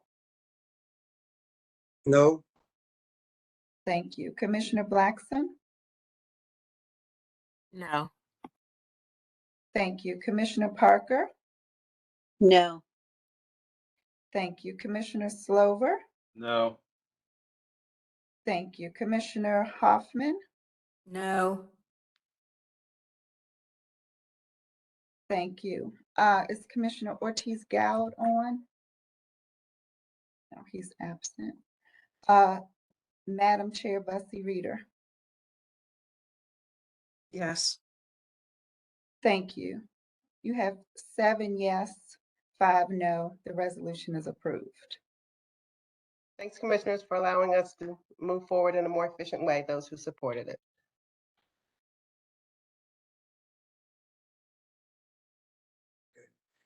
And our last resolution 2229, I believe. Who's going to speak on that? Mr. Vice Chair, there are some people signed up for it, and I'd like for, Alethea to call them, but if I could just say before people testify, just to be real clear, since we had a lot of discussion in the brown bag and even confusion among board members, what this is a very simple and straightforward resolution that our board is required by HUD to do on an annual basis that sets the rent payment standards for a housing choice voucher program. It sets the ceiling. It does not set the individual rents in our submarkets, where we're not ready for that yet, as we have been very clear throughout our whole planning process on rent reasonableness over these last few months. But this would establish, the executive has asked the board to maintain the 187% ceiling, and using the new recently published HUD rent payment standards, using the fair market rate standards. And the reason that we've asked the board to hold it at the ceiling of 187%, so just to clarify for everyone, it means no rents could exceed that, is because that will allow for housing choice voucher residents to have opportunities to select housing in a diverse number of neighborhoods throughout the city. We did a look at lowering that ceiling, and it would just limit the number of neighborhoods. And we know that the city is a very competitive rental market. So this is consistent with what I understand to be the board's values in terms of supporting a housing choice voucher program that allows people to live in economically diverse neighborhoods. And again, it does not increase anything at this point. Rents will not be increasing in this fiscal year. And it will just maintain it at the same 187% ceiling. So this is the resolution that we have before the board today.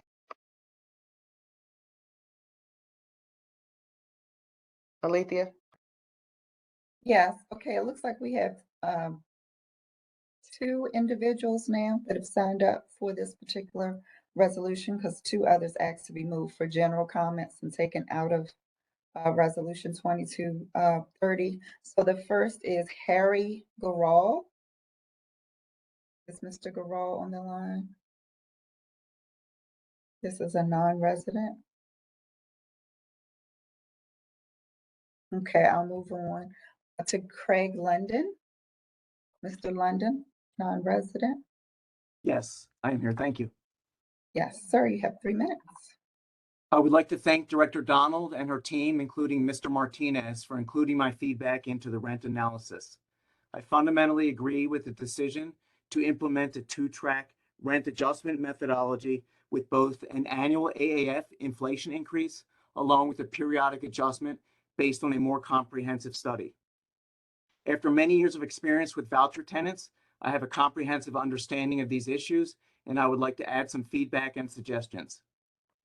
The creation of the work groups of various stakeholders was a smart decision, and Director Donald deserves credit for utilizing these work groups to arrive at some balanced solutions. My first suggestion is that DCHA continues this feedback loop by creating a permanent work group of experienced property owners and other stakeholders for monthly meetings with DCHA executives to discuss operational and other issues. My second suggestion is that Director Donald utilizes this work group as a no-cost method of essentially beta testing operational changes to get instant feedback before they are rolled out to the public. If such a work group had been in place, we might have been able to eliminate much of this summer's stress and angst. The following are some examples of how this permanent work group could have helped in the past and can help in the future. This work group could have instantly provided DCHA with comparison charts and other analysis that would have exposed the faulty data that Mr. Martinez has alluded to prior to the announcement in May of the SAFMR budget calculations. This work group could have identified other highly technical yet critical issues, such as the treatment of utilities, before any proposals were announced. This work group could have suggested contract stipulations to ensure that Novogradac was on the hook to properly comply with HUD guidelines to exclude rent control units. Feedback also could have been provided to detail obvious Novogradac mistakes, such as 4-bedroom rents that are lower than 3-bedroom rents, and also setting 16th Street Heights rents lower than almost every neighborhood east of the river. On a forward-looking basis, the work group can help improve inspections, lease-ups, and the always painful recertifications. Every benefit that this work group can provide will flow down directly to the tenants to improve their experience with the voucher program. We are on the front lines with the families in our buildings, and we are hypersensitive to their technological, transportation, and other limitations, and we can provide a broader and predictive view of unintended consequences to new policies. Director Donald's decision to create and utilize the work groups was a good one. The suggestion now is not to abandon this, but to time shift. Rather than use the work groups reactively to help clean up and correct decisions, DCHA should leverage a zero-cost permanent work group proactively to make more informed decisions in the future. Thank you.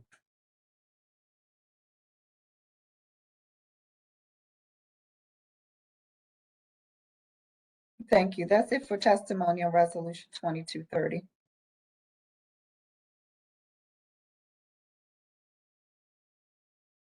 Vice Chair, Commissioners, can you entertain a motion before the questions? So you get it. I wish to, whoops. wait a minute.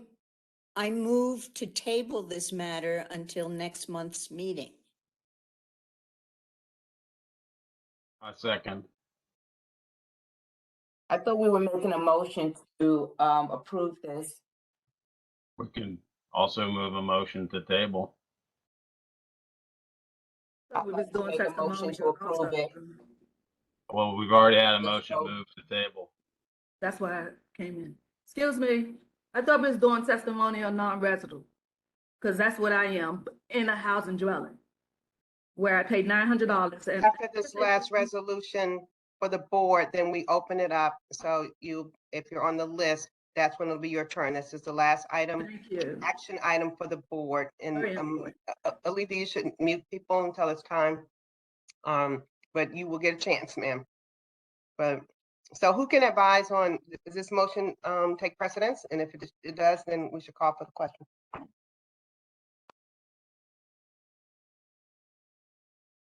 We had it in the brown bag. If I'm leading, I would like us to move it to table it and move it to tomorrow's meeting so we can be prepared to be able to post the correct thing. Your motion, you're moving the table. There's been a motion and a second, so we have to vote on the motion. Correct. Yes. We have to vote on it. We have to vote on a motion to table it. So Right. Alethea, could you do the round? So Alethea, can you do the roll call? Okay, sure. So yes would be yes to agree to table. No would be no, you do not want to table. Commissioner Fisher, No. thank you. Commissioner Lee, No. thank you. Commissioner Harris, No. thank you. Commissioner Skinner, Yes. thank you. Commissioner Strickland, No to table. thank you. Commissioner Falchecchio, No. thank you. Commissioner Council, Yes to table. thank you. Commissioner Blackson, Yes. thank you. Commissioner Parker, Yes to table. thank you. Commissioner Slover, Yes. thank you. Commissioner Hoffman, Yes. thank you. And Madam Chair Bussy Reader. No to table. Okay, there are 6 yes and 6 no. So it stands for to be tabled.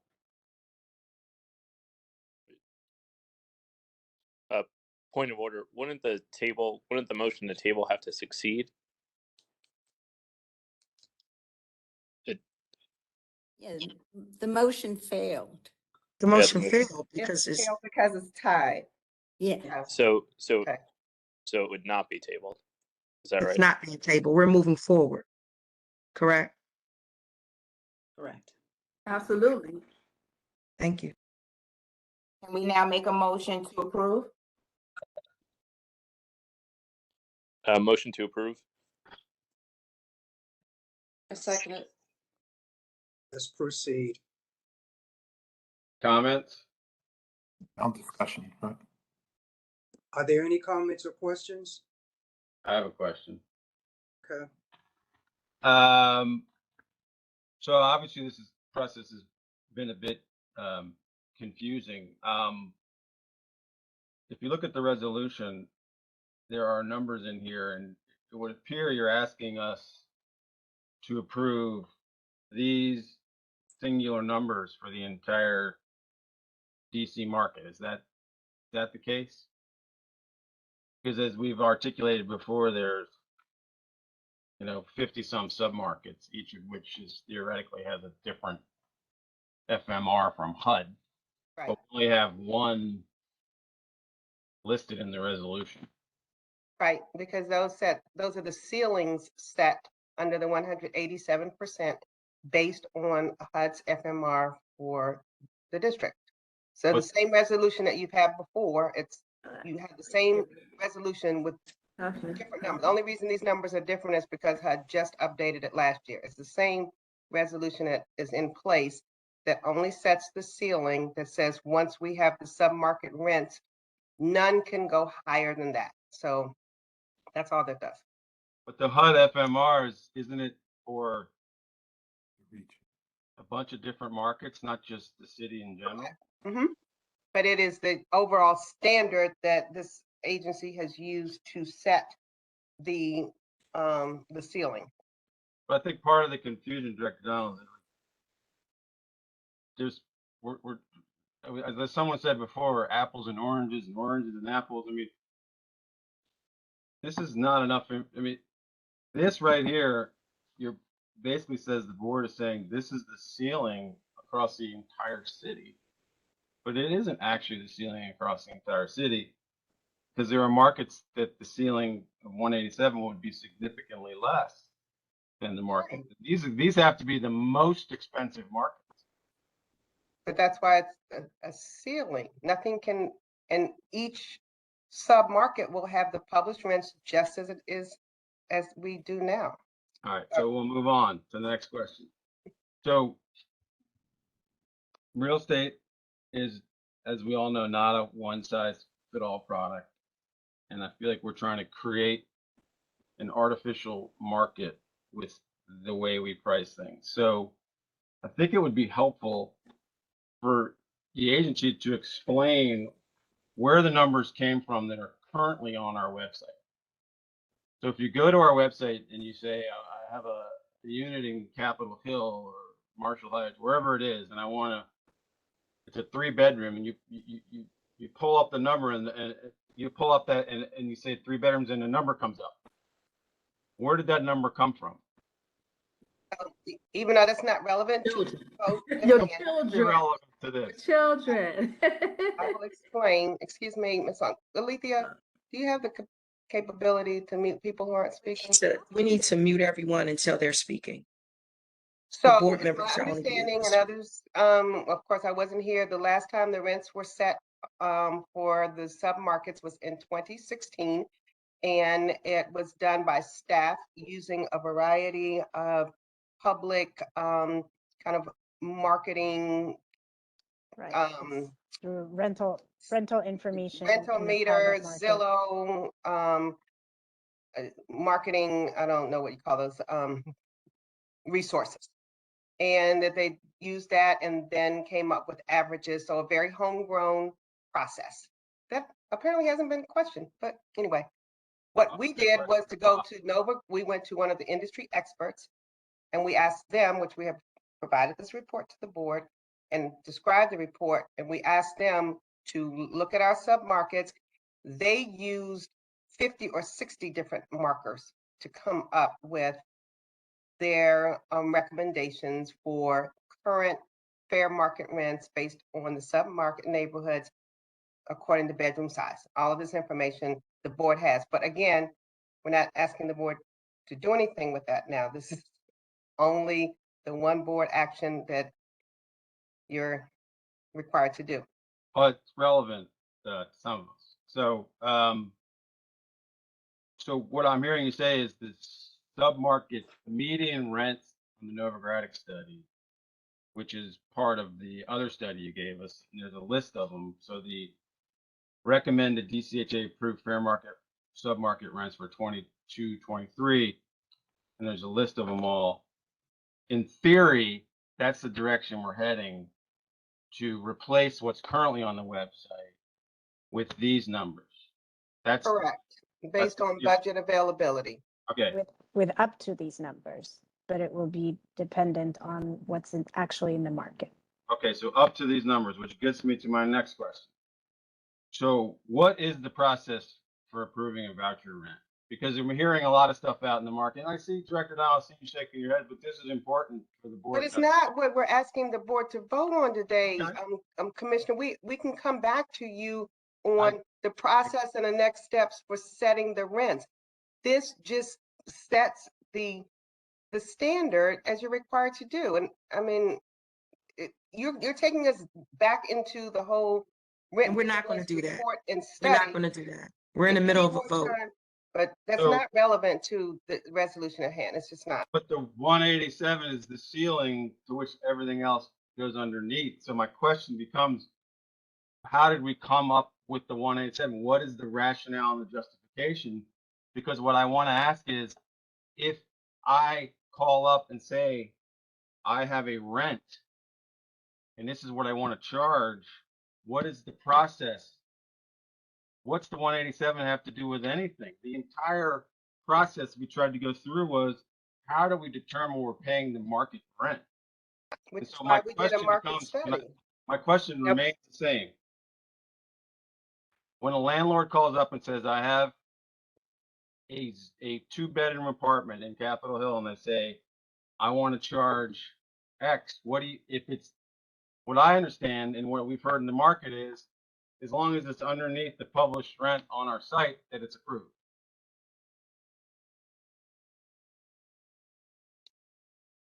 Madam Chair, are you opening I don't this know line what of question you're questioning? asking. Because No, you don't have to we have move it. 30 or 40 people Brenda? waiting to speak. Brenda, You don't have to move forward. Bill, I'm not uncertain of the question that you're asking. We're asking questions now. We already have the vote. We're about to vote, do the roll call vote. I'm just lost in Part of terms the of what process. you're doing. It's part of the process. You ask questions. Okay. Well, the question will not be answered. Is there another board member that has a I have question one more regarding? question, and I would like to get it on the record. Okay, get your question on the record. All- Brenda, you do not have to respond to this. I'm telling you, you do not have to respond. I'll respond to you, Bill. Oh, okay. Move forward. Put your question on the record. So there seems to be a theory out there that landlords can just go to our website and charge what our website indicates, and that's the process. So what I would ask as a board member is if you provide to me, onto the board, a spreadsheet with every single one of our contract rents by bedroom size and by address on a spreadsheet.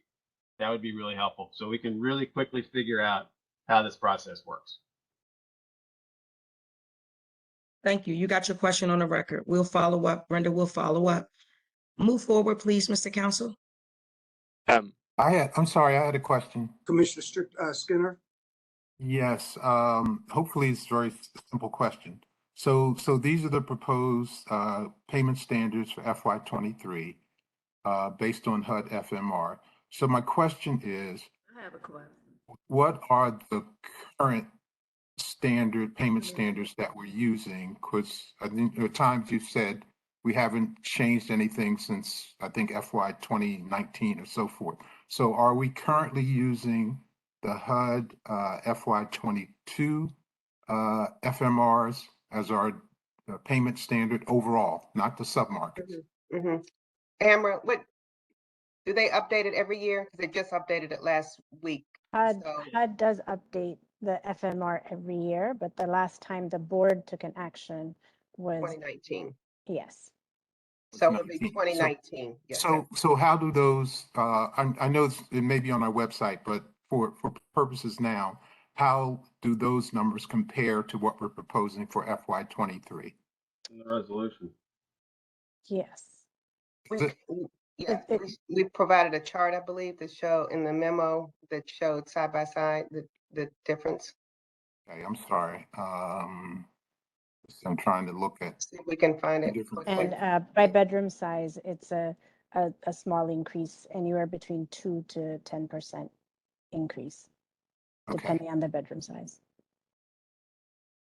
Okay, so it is a small increase. I'm trying to go back and find it in my. Okay, in your volume yeah, you can move on. Okay. Can somebody send it to Commissioner Skinner right quick? Hammer, you're pretty fast at it. I'm pulling it up now. I have it.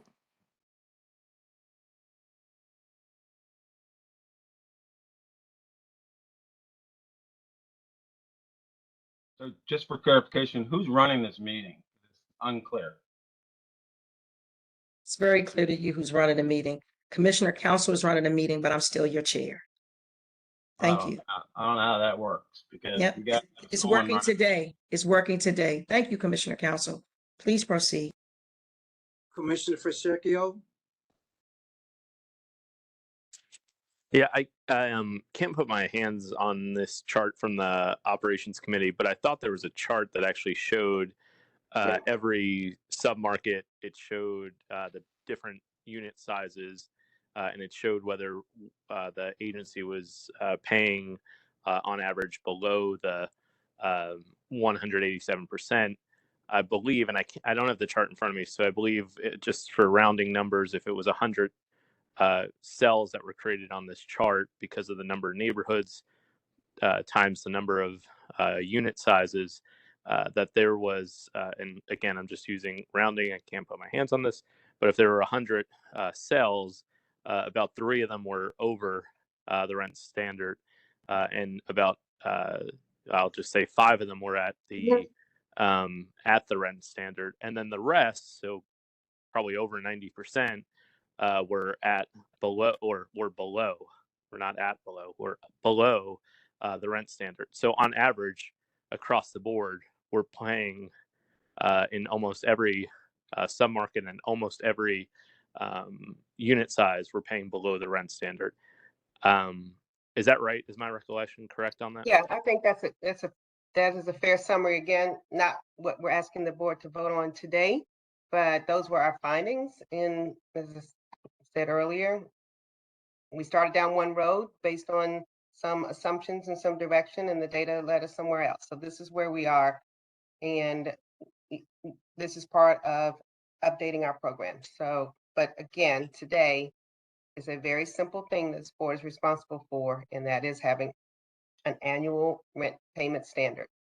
And that's what we have in front of you. And again, reminding the board and others who are watching, the reason we're recommending the 187% as a ceiling is because it allows voucher holders to have a wider variety of neighborhoods to choose. And that's the whole point of the voucher program, right? So that we don't have concentrated poverty in certain neighborhoods. And so this is why this board has expanded that or increased the payment standards over years. And since we're not paying above 187%, and since we will have current market rent data to align with for our submarkets, this is pretty straightforward. I want to respond to Commissioner Falchico real quickly, if you don't mind, John. The whole 187 is, I think you just confused things more. The question was never, are we paying more than 187%? That's the ceiling. We're never supposed to go over that. We could very quickly figure that out on our own. We don't need a consultant to figure that out. What we're trying to figure out is what is the proper rent. So you keep pointing to the fact that we're not paying over 187%. Again, that's not the issue. The issue is, are we paying the proper market rate? And that's what we're trying to get to. And so what I'm requesting is a list of all of our rents so that I can compare them to our website to determine how much products. Yeah, and my money now. Chair, Vice Chair, if I can just, again, if we were paying every time, if we were paying 187 of the, with the rent, we would be see more yellow boxes on that chart that we saw. We don't see. John, you can't pay 187 because there's not one of the boxes on our website is at 187. It wouldn't get approved. The system doesn't work that way. There's a list of all the 187 is confusing things. It is not it has no bearing. You can't. There's not one approved. That's the rent ceiling. The rent standard is what we're talking about. The rent standard. Not one of our rent standards is above 187. That's on the website. And this is where the staff and the operations committee did talk through the process. And sorry, Victor, I'm not meaning to jump in, but sort of the staff did talk through the process to make sure that we're not exceeding. I just wanted to clarify that the matrix that you're referring to was comparing our approved rents for each of the submarkets and bedroom size. The 187, just like Commissioner Slover was saying, that's the cap. None of the submarkets are supposed to exceed 187. So that's why we do a market study so that we can set the right rent for each of these submarkets. And we also did an impact study through a second set of consultants to do the analysis. And they were the ones that helped us do the analysis and take a look and say, okay, if we hit this number, we won't be able to reach all these markets. And that's how we came back to 187. At 187, we'll be able to provide service and grant vouchers to our participants throughout all, I believe it's right now 57 of the submarkets. So again, we're not talking about the approved rents. We're not talking about what's in the website. We're not talking right now necessarily about what Novogradac said. Everything falls below 187. 187 is just the process that where we said the cap. None of the submarkets will be able to reach 187. I have a question. What is the 187 is a percent of what number? The 187. fair market rate rents for bedroom sizes that's included in the chart. That's what Not in the resolution. or in the resolution. I don't know where it is. It's in the materials that we sent to you. So HUD performs a study each year, and they do this for different markets, for all the markets throughout the United States. And for DC, they come up with what they call a standard, FMR, fair market rents, to cover all of DC. And they come up with, if you just use their number, that's what's considered 100%. That's the baseline. So once we do the analysis, we determine where do we fall? Do we fall below what they say or above? Well, we came up above. How far above? We're at 187, above what HUD did in their study. And all we're asking this year is HUD makes this study, perform the study every year. They just came out with the new tables. And what we're saying is, based on all our analysis that we did with the market study with Novogradac, based on the impact study that Nan McKay did, and all the analysis that we've done to make sure that we can reach all the sub-markets within DC housing, DC 187 is the benchmark, is the number that should be our cap. Now, 187, just like Commissioner Slover said, some of these sub-markets don't even reach, we know that, 187 by far. 187 doesn't mean that it applies to each one in particular. It applies to everyone. Some will fall way lower, some will come closer. Each one is looked at independently. But right now, we're not going down into the weeds into each one of these 57 submarkets. We're just talking about the top number, which is what HUD requires us to approve on a yearly basis, so that then we can take the next step and look at each of the submarkets. I hope that answered your question. It seems to me it's an utterly useless. I have a question. No, the board, that we're taking. Commissioner of the board.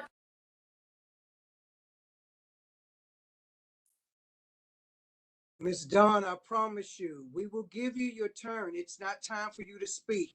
Allow us to do our due diligence, and we will call you when it's your turn, okay? Thank you. I have no Chairman. further questions. Go ahead, Ann. I have no further questions. Motion to approve the resolution. It's already been moved and seconded, hasn't it? A motion to close discussion. Okay. Alethea? Need to call the vote. That's it. Thank you. Thank you. Commissioner Harris? Yes. Thank you. Commissioner Lee? Yes. Thank you. Commissioner Falchecchio? Yes. Thank you. Commissioner Strickland? Yes.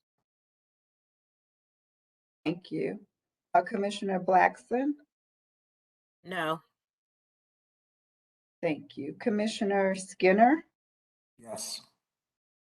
Thank you. Commissioner Fisher? Yes. Thank you. Commissioner Council? No. Thank you. Commissioner Hoffman? No. Thank you. Commissioner Slover? No. Thank you. Commissioner Parker? No. Thank you. Madam Chair Bussy Reader? Yes. Thank you. You have 7 yes, 5 no. The resolution is approved. Thank you. Now we're going to open up for testimonies. Alethea, we're going to do our residents first, or are we mixed today? Yes, we're doing residents. This is general comments. We have quite a few, so please be alert when I call your name. Okay. The first on the list is Ed Harris. Is Mr. Harris on the line? Yes, hello? Yes, sir, you have 5 minutes. Yes, so just wanted to, first of all, I just wanted full disclosure. I have received my voucher briefing. but I wanted to bring to your attention that when I initially called to try and get that schedule. Hello? Can you hear me? Yes. I was saying that when I initially called to get to schedule my voucher briefing, it was probably between about a month and a half before I actually got a briefing date. And I had been calling, several times trying to get information, and no one was able to provide. And a couple of times that I called, I was told that a supervisor would get back to me. No supervisor ever reached out to me. But I just wanted to bring that up. I wasn't going to speak on it today, but I just, with the new, with the IZ inclusionary zoning type things going on, I had been selected for a unit, but I didn't have a voucher at the time, and it just so happens that I ended up getting the voucher date just one day before I was supposed to provide that to the landlord. And it was just really confusing when I called because no one could provide me with any information on the list, or no one ever called me back.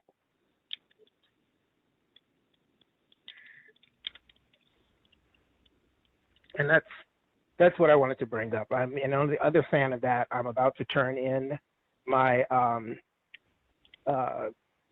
the lease up package, and I'm just really concerned that when I turn that in, I don't want to be in a situation 30 days from today, because I put in my notice that I don't even have haven't been approved. The inspection hasn't happened. So I'm just really, concerned about that. And I just wanted to know, is there a turnaround when lease up packages are turned in? Do I need to be worried that I'll be expected to leave my current unit, even if the new one hasn't even been inspected? So thank you, Mr. Harris. I'm so sorry for your frustration and people not getting back to you and you having anxiety. And I'll say this to everyone who has any concern. First of all, we will have someone get back to you before the week is out and make sure that your voucher is protected.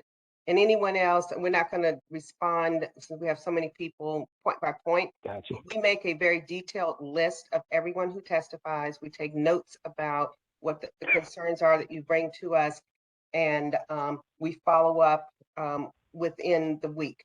And if it's time sensitive, we follow up right away. So we have your name and information, and staff is already taking notes. And Mr. Vice Chair, if we can proceed along that way, unless there's some specific information that we could quickly respond to, we would prefer to just say that we follow up and we do diligently, and we report to the board on our follow-up as well. Okay, Alethea, next, please. Yes, the next person is Salima Harris. Is Ms. Harris on the line?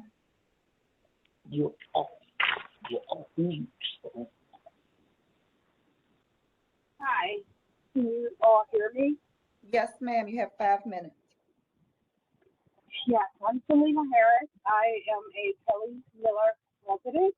I thank you all for allowing me to speak before the board.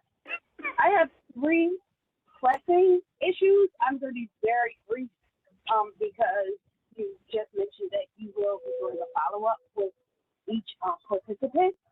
The one issue is I need a follow-up with regards to my public safety, mandatory public safety transfer. I was going to give a long, drawn-out story as to why, I have gotten it in the first place, but I think I'll reserve that to for another time. So if someone can kind of get back with me with regard to that. I reached out to Ms. East via email maybe 2 times, haven't heard anything back from her. One other pressing issue is I have a rat problem in the exterior of my building. The building is not a large building. It's 420 W Street. And this entire summer, the grass has been uncut. I don't know if that's part of the reason why the rat population has grown, but over the past year, I have pleaded with property management to address the issue with the rat. That problem area is not necessarily that large. It's just in a tight space. It may only be, I don't know, 24 square feet, but it's a problem. The rats are coming out throughout the day and in the evening. That's, you know, a biohazard issue, or just a dangerous issue, and it's unhealthy. If someone could address that and get back with me with that. And then also, I've been pleading for a paint job within my building hallway. I know the building is up for rad. It's a small 15-unit building. It has 3 2-bedrooms and 12 efficiencies. So it's not that large. However, the building is situated in a very prestigious historic location. There are all types of people who pass this location, and it's really embarrassing to be able to just look over and you can view the entire deteriorated paint that's in the hallways, on the floor, and in the wall, and on the walls, and it's really embarrassing. And I'm not really getting any kind of response as to when that could be addressed. I don't think it would cost much money to repair. I've had expenses come out of my pocket with trying to remediate the rat issue. I have since just bought paint because I, you know, was even considering painting the hallway because I'm embarrassed walking back and forth in and out of the building. So those are the 3 issues that I wanted to address. Ms. Harris, you gave your address. Is that northeast, northwest, southwest? It's northwest. It's in the Shaw Howard neighborhood. I'm literally like 50 feet across the street from the, I think it's the Stokes Science Library, Lewis Stokes Science Library. Okay. Howard All right. University. All right. Thank you. Alethea? Oh, thank you. So will I get a follow-up, and who will be following up with my concerns? Is there a name and telephone number and or email address I could possibly get? Director Donald, what would you say within a week's time?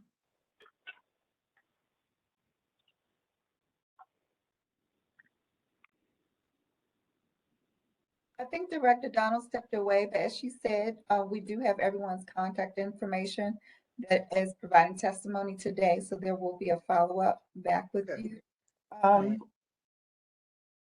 Ms. Harris?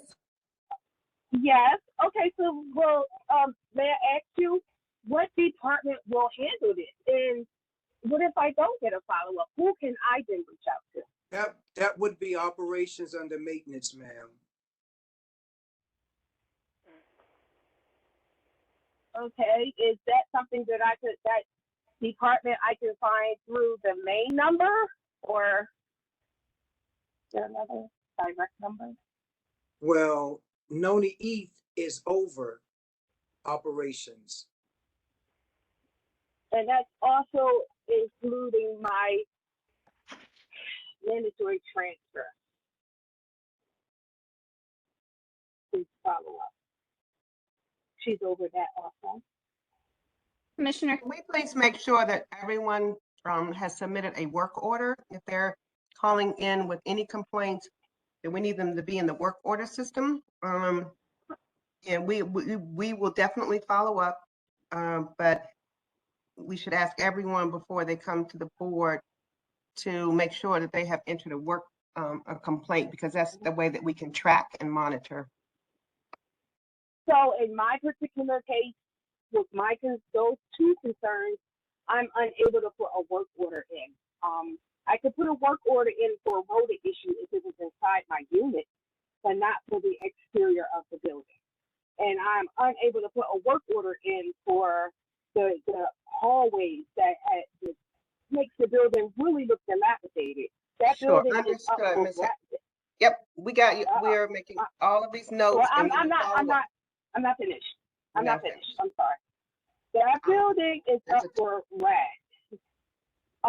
But the units inside those buildings are in really great condition. What makes the building look dilapidated are the hallways. And I just wanted to throw that out there. So thank you. Who will be following up with me, please?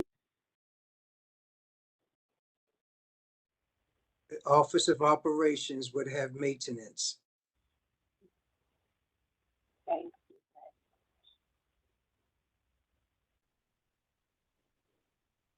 Thank you, Ms. Smith, Ms. Harris. Thank you. Alethea. Next on the list is Ms. Lauren Allen. Is Ms. Allen on the line? I'll move on. Ironlees Martinez Garcia.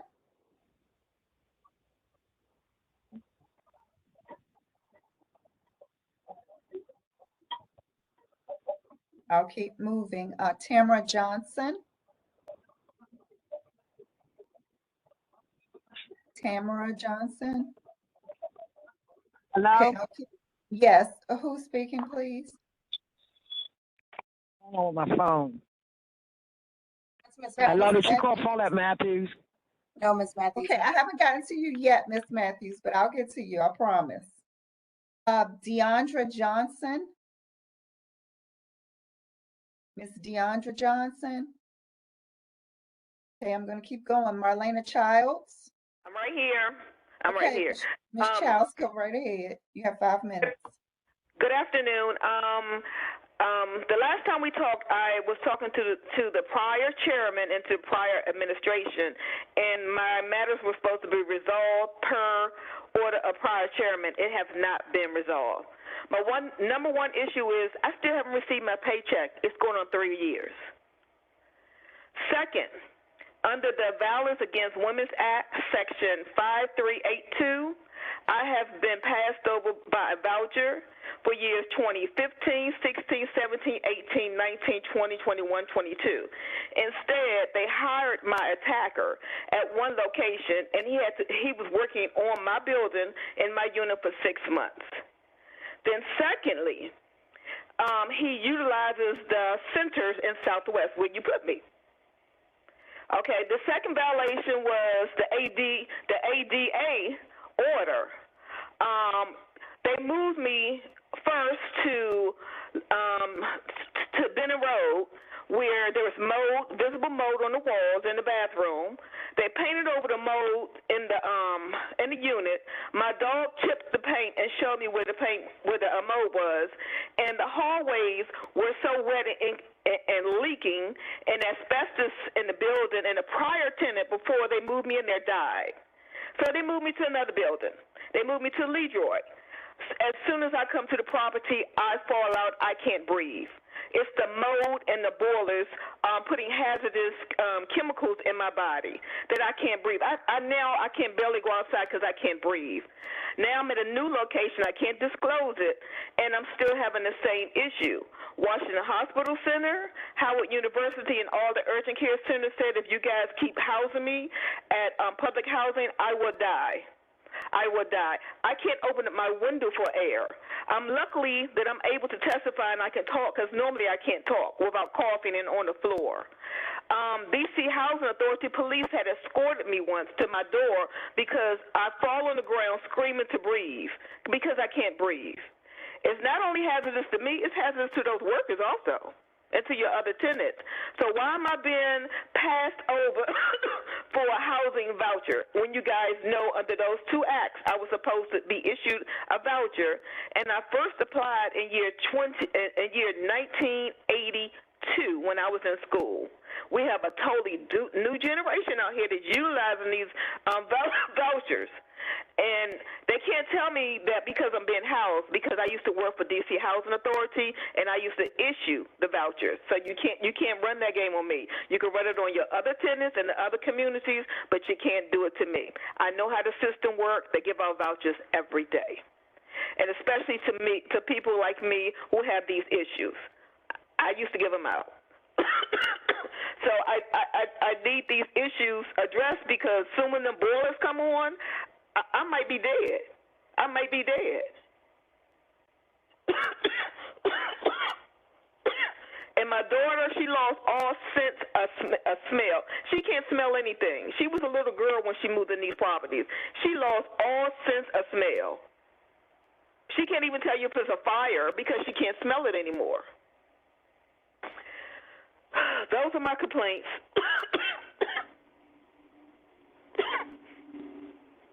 You got to call 911.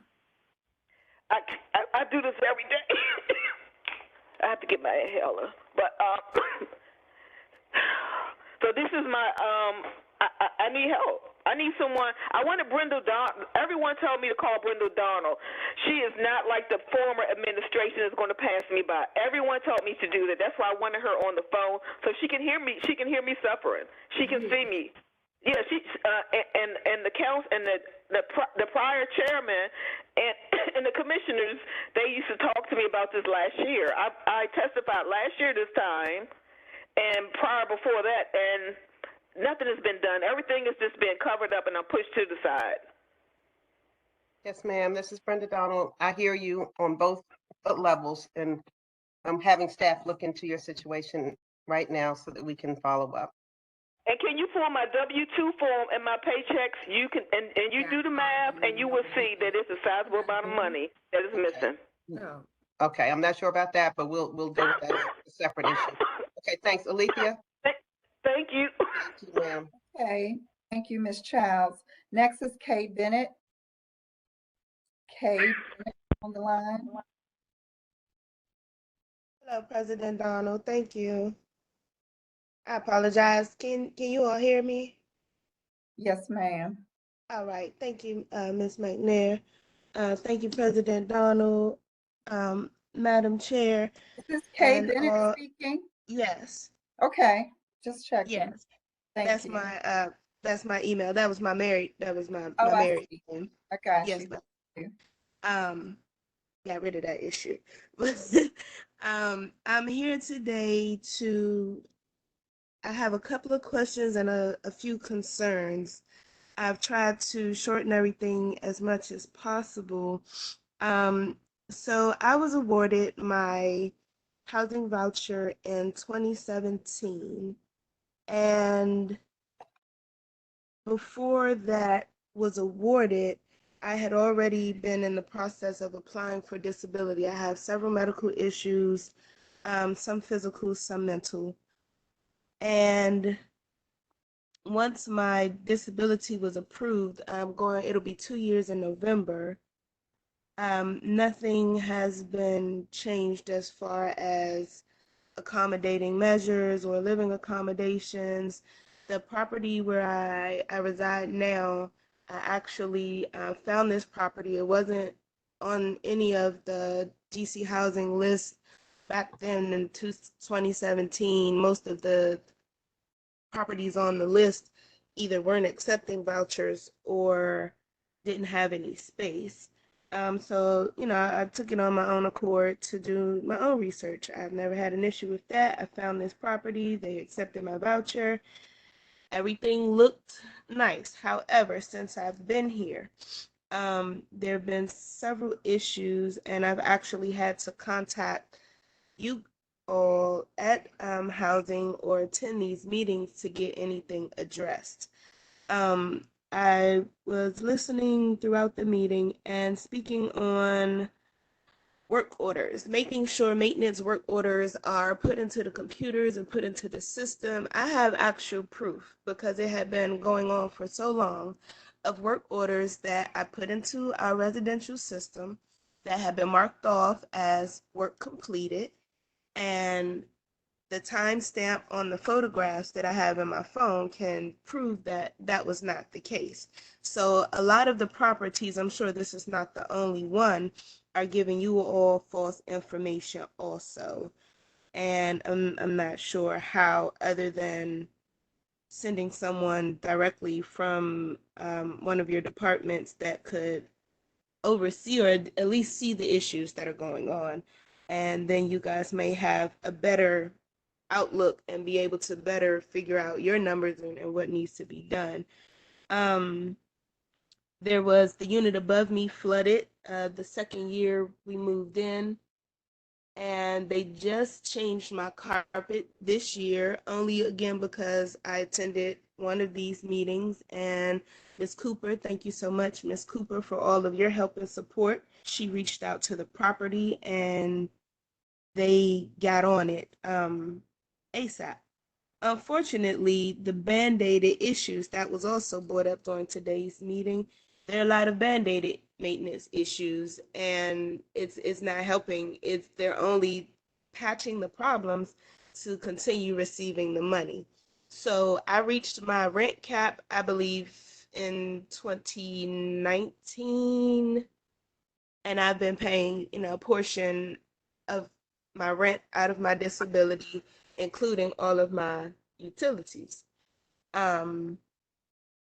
I was taken off of the utility assistant program, and I still have not received a reason as to why or who I can talk to in reference to that. Now that my disability has been approved, it's like none of my information has switched over with DOH.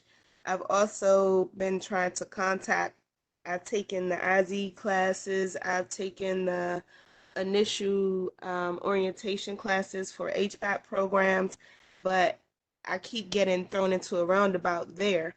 I have money saved up. I'm ready to actually make a move and enroll in one of these programs, even being on disability, and I keep getting stuck. I keep running into a dead end where I'm not getting any responses, or the responses are coming less than 24 hours before a meeting or before a class. And again, I have medical conditions. I can't be informed at 3 o'clock that there's a meeting at 5 o'clock. I also have children that I have to make sure I get home safely from school. So it's a lot there. The safety and security issue I was having, I moved into a secured building. We have a key fob entry on the door, and I have been, okay, thank you, asking the rental office over and over to, every time they jam the door, one of the residents is jamming the door so they don't have to use the key fob, maybe for company or whatever the case may be. However, I have PTSD.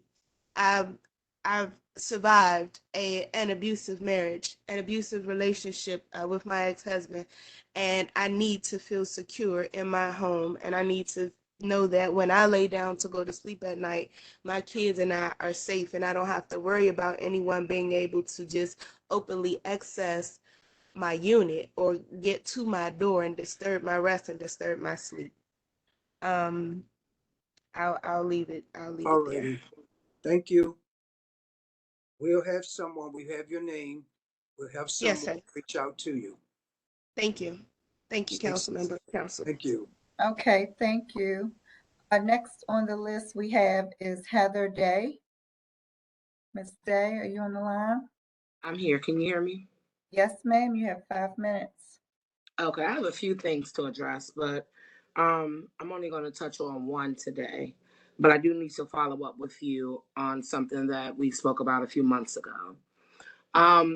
My big issue is safety, the public safety here on the property at James Creek. I spoke to Chief Maupin. I sent an email, and we had some conversation, but I was still left without information. So one of the safety issues on the property are the junkies. I've been talking about this since I first moved here on the property. The junkies out back doing their drugs in plain sight on the outside of my gate in the alley, and my children have windows on the back side of my house. There's no reason why I'm in my bathroom. I hear all of this noise. I look out the window. I don't see the actual naked person, but someone stripped all of their clothes and the clothes are right there in the alley. What if my 4-year-old grandchild or one of my children look outside and see a naked man on drugs outside of their window? Like, no one's doing anything about safety. As far as some of the other issues, the vacants. I go outside one day, I hear all this beating and banging. I don't know what it is. I can't see it from my camera. It's not picking up. You got another set of junkies in the vacant yard beside me with a big long metal rod smashing open a safe that they apparently stole from somebody or somewhere. Now I'm outside, they see my face, so now I'm dealing with the safety hazard because they're trying to figure out if I'm going to call the police or what the situation is. That's another safety issue. My biggest safety concern is the protocol when DC Housing Authority Public Safety is on the scene of an incident. Myself and my friend a few months ago sat outside of my house. We parked the car, we sat outside the house with the lights on and with the music on, and we're waiting for the rain to stop. It's a terrible rainstorm. There's no grass or nothing in front of my unit, so it's nothing but mud. We're trying to avoid falling and getting soaking wet. We sit in the car. I even made a joke about my wig. I took my wig off. I'm like, I might get my wig wet. I'm ready to get out the car. We see the officers drive back and forth. So I assumed something was going on. So then I'm like, well, no, something must be serious because they're at the end of the street shining a light on the house. Maybe they're looking for an address. I was like, we just gonna have to, excuse me? 5 minutes. Ma'am, it's not your turn, thank you. However, we're in the process of getting everything taken care of. Next thing you know, my car is surrounded by officers. I look over, we have officers with guns and flashlights pointing at us, stating that they're looking for a car and gave us a description of males in a certain color car. My car did not fit that description. I reached out to DC Housing Authority because their police officers, along with MPD, were on the scene. I'm in the process of getting the body camera information, trying to find out exactly what's what. Now there's no reports in the system. What is the protocol for DCHA when they arrive on the scene, especially a scene that involves guns and other situations? Like, why do they not have a report? I understand they use the same central reporting system, but why is there no type of report at all from this incident?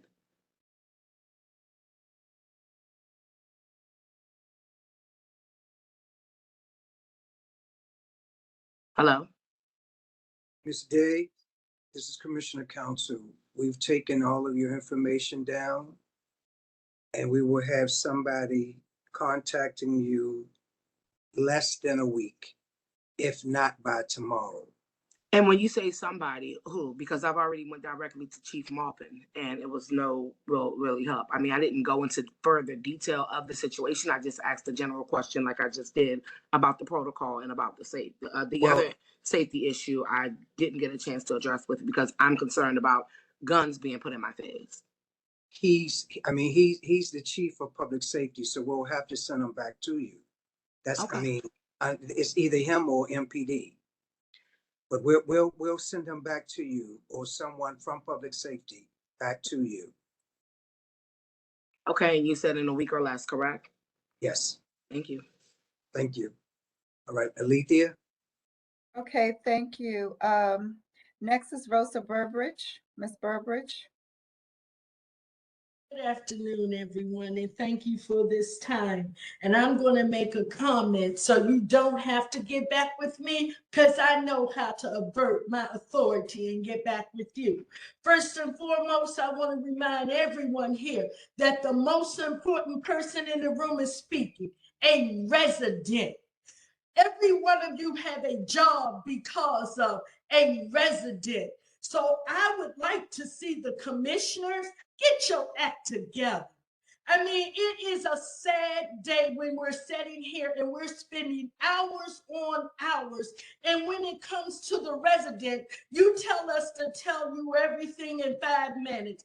But fortunately, because Director Donna seemed it necessary to reinstate the DC Citywide Advisory Board, which I am a member of, we will be working together.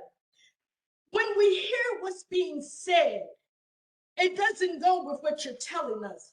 See, you say the budget says there's a surplus, but I keep hearing people talk about mold. I keep hearing people talk about rodents.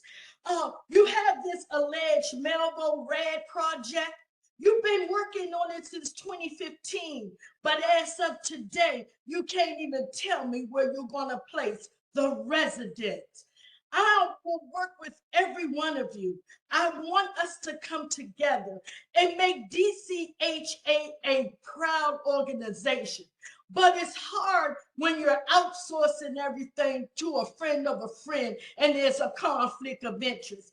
Don't think residents don't know what you're doing, and you have the sheer audacity to get on this line, look me in my face, and tell me what this says. I'm telling you what I'm experiencing. A paper can't tell you what I'm going through. People at San Diego and New York on a survey can't tell you what's happening here. If you want to know how to treat me right, why don't you do something different? Ask me what works for me. All of this money. And see, the problem, as I look at some of your faces, you've been here for hours. I didn't see no frowns when you talked about these resolutions.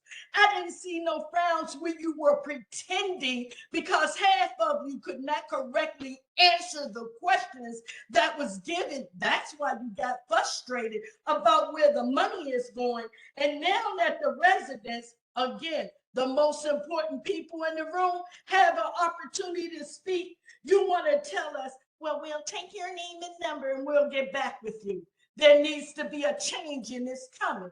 Now, either you can do it by working with us in partnership, you can go into receivership. It doesn't matter to me, but you better shift up and shape up, because I'm sick and tired of being mistreated. I'm not a cash cow. I'm not lease number 1, 2, 3, 4. I'm Mrs. Rosa Burbridge, a proud resident of DC Housing Authority, and I will not allow not one of you to treat me any less. Now you can go ahead. Thank you again for your time and have a pleasant day. Thank you, Ms. Burbridge. Next, Ms. Matthews, it's your turn. Ms. Paulette Matthews.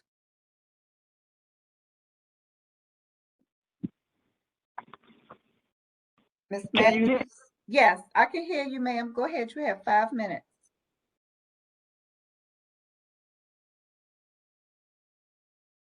I did hear you.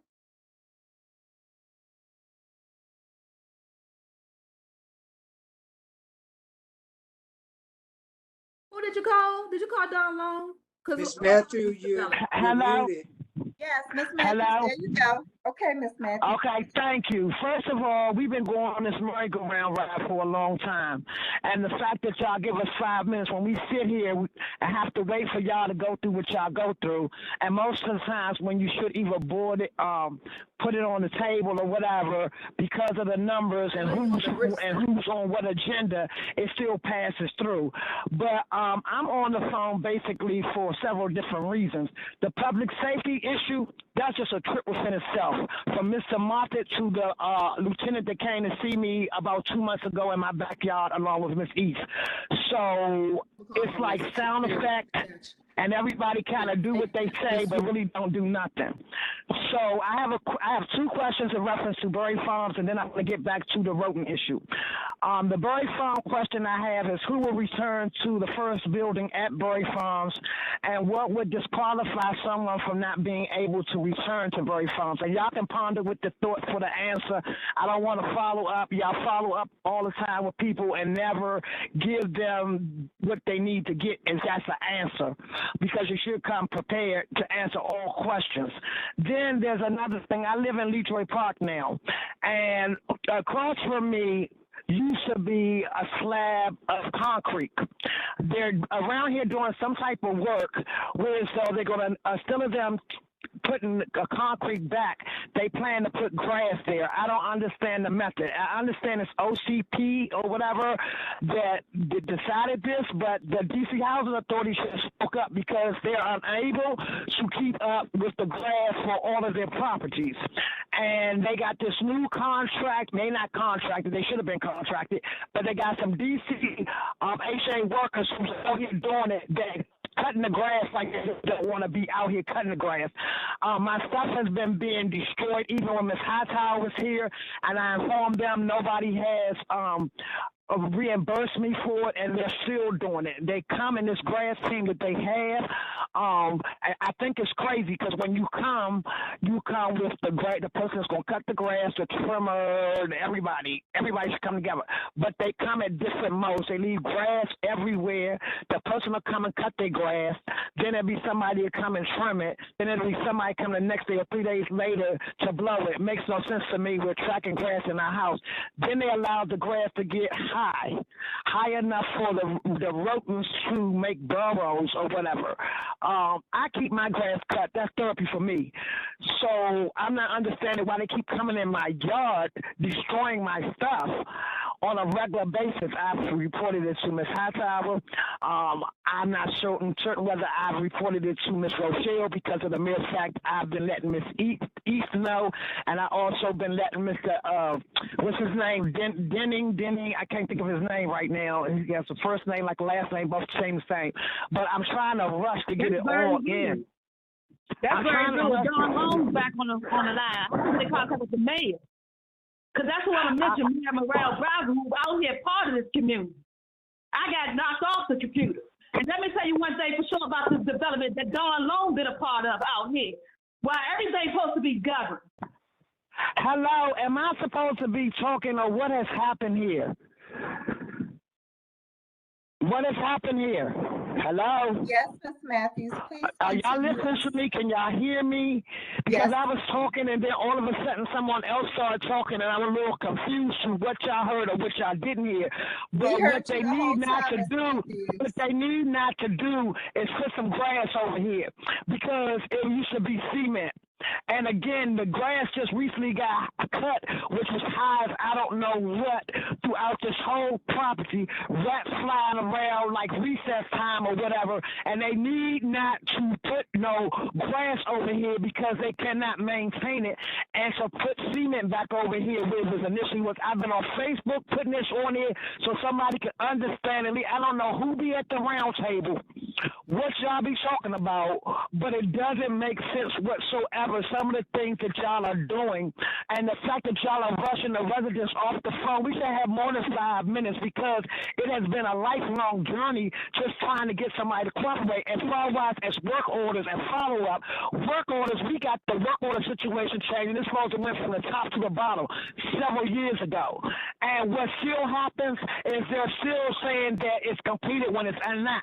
I'm still looking for some things that's supposed to have been done. And they say, oh, well, Ms. Matthews, we're going to come after Labor Day. Okay, Labor Day gone. There were some other issues that were supposed to have been addressed, but the people cannot move furniture, and neither can I. I got a bad back. So I said, I'm just going to eliminate it. But it should have been done a long time ago. And the follow-up thing, Ms. Donald and the rest of them really don't. Not the way they make it sound. That's why I keep saying sound effect is good, but action is what really matters. And y'all are not doing it. And to sit here and have this property looking like it is in the inside, dealing with the outside stuff that really doesn't even need to have been addressed, where more people would prefer that you come inside, deal with the mold, the rats, and all the other things. So I would like to know who came up with the brilliant idea to put grass, additional grass, that you're not able to maintain already throughout your property. Why? For what reason? And please, if y'all can answer my very final questions, I would appreciate it greatly as well.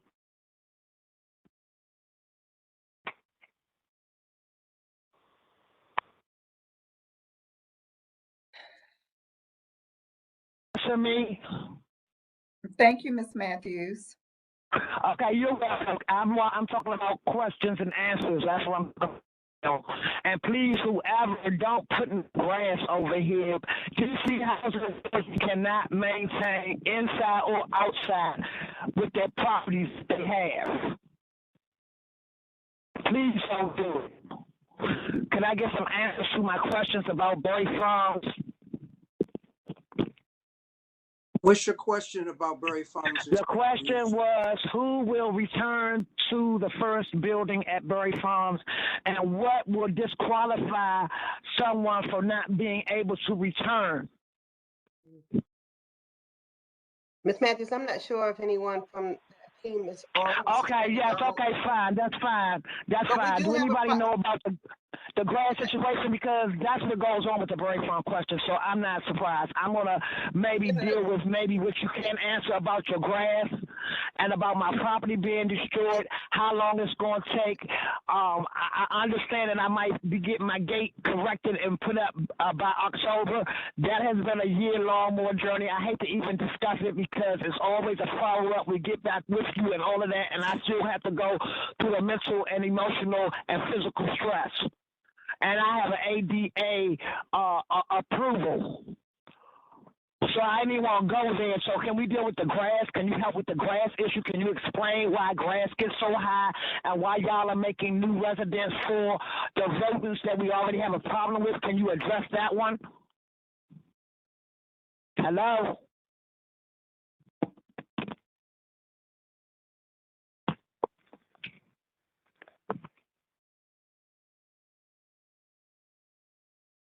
Please. I'm sorry, Miss Matthews, we follow up with you every single time, and some of these questions I don't know how to answer in the moment. So how can I answer who came up with the design for grass? So we are going to have to move on. We will follow up with you as we always do on Berry Who is Farms. this talking? You don't always do nothing. Who is this, Ms. Donaldson? Yes, it's Ms. Donald. Ms. Yes. Donaldson, no, it don't work like that. You'll say that, but okay. I'm going to just go here for the sake of moving on because there's other people that want to talk, which y'all are going to rush off to. Y'all need to change the way y'all do this procedure because it's not beneficial for the residents. It all seems like to me it's beneficial to y'all pocketbooks and y'all to pay y'all mortgage or whatever, but the people that are on the phone that needs the help or trying to bring your awareness up to something, y'all don't have enough time for that, and that's not fair. Y'all work together, y'all have brown bag lunches together, y'all meet before this meeting, and then y'all tell us we got to hurry up and get up off of here within 5 minutes. And we'll follow up, and we got your information, and don't nothing really be happening. And I know that because it's happening to me. I'm one of those residents that you always tell, or when we get back with you, we'll call, we'll this, we'll that, and the other. And that's not fair to any resident or no property that y'all have. And it's not for And the I record. hope that y'all can do something better with this grass situation. And I pray that y'all don't put no grass over here where it once was cement, because now they got a path of cement that goes up like a sidewalk to this downstairs, which nobody comes out of. And since I've been here in 2019, it's been used for a bathroom. Now they got a private walkway to actually go down those steps to use the bathroom, or they can come through the mud. It don't matter, because right now it's a little grass where they just cut the high grass. Now it's mud over there when it's rain. For them to just go down there and do that, when all of it should be cemented. Because y'all cannot maintain the grass on your property, and any resident that gets on this line knows that, and y'all should know that if y'all do walkthroughs. Y'all don't do follow-ups, so I'm sure y'all don't do walkthroughs. I'm done. Ms. Matthews, thank you very much for your testimony. We have to move on. As Director Donald indicated, you will be contacted regarding your issues. Thank you. Next on the list is Shantae High. Ms. High, are you available? Yes, I'm here. Thank you very much. Philippians 4:13, I can do all things through Christ who strengthens me. As it were, everything I have done for myself and my residents as president at Park Morton has been through the Lord Jesus Christ. I cannot understand how it is that DCHA continues to cause unnecessary ill will. DCHA dragged me to court to once again try to throw me out of my home over this redevelopment. Then DCHA wants to expedite, quote unquote, my voucher process, then put a deadline on my moving when I pleaded with DCHA 2 years ago to give me my voucher, help me amplify my business to increase my income, and allow me to become a homeowner, thus getting out from DCHA completely, because equity is is and has been my fight from the beginning. DCHA had this quote unquote hurry up and wait attitude towards Miss High. And now DCHA will have to quote unquote hurry up and wait for Miss High and wait on Miss High to complete her housing move, which will take time to search for, tour, apply for, get approved for, and relocate to new housing. I will not be bullied into trash conditions that DCHA has done to other residents that have had their stories written in the newspaper over DCHA's malfeasance. DCHA had a chance to make, excuse me, Park Morton the quote unquote model for the city, as you called it, as well as work with me, the president of Park Morton, who owns a business and who has scholastic children raised at Park Morton while one is attending college. And we also have a documentary that has now been selected for its fourth Black Documentary Film Festival in 1 year. This is the shine that y'all could have had too. But instead, you chose to slander my name, harass me, and try to intimidate me. I'm not afraid of any of you. This is why I chose to fight for the masses as well as myself. Even after I move, you won't hear the last of me. Proverbs 22:7. The rich rules over the poor, and the borrower is the slave of the lender. As long as we are renters, we are slaves to the lender of the property we're renting. And I need the information of the home ownership program for the voucher recipients.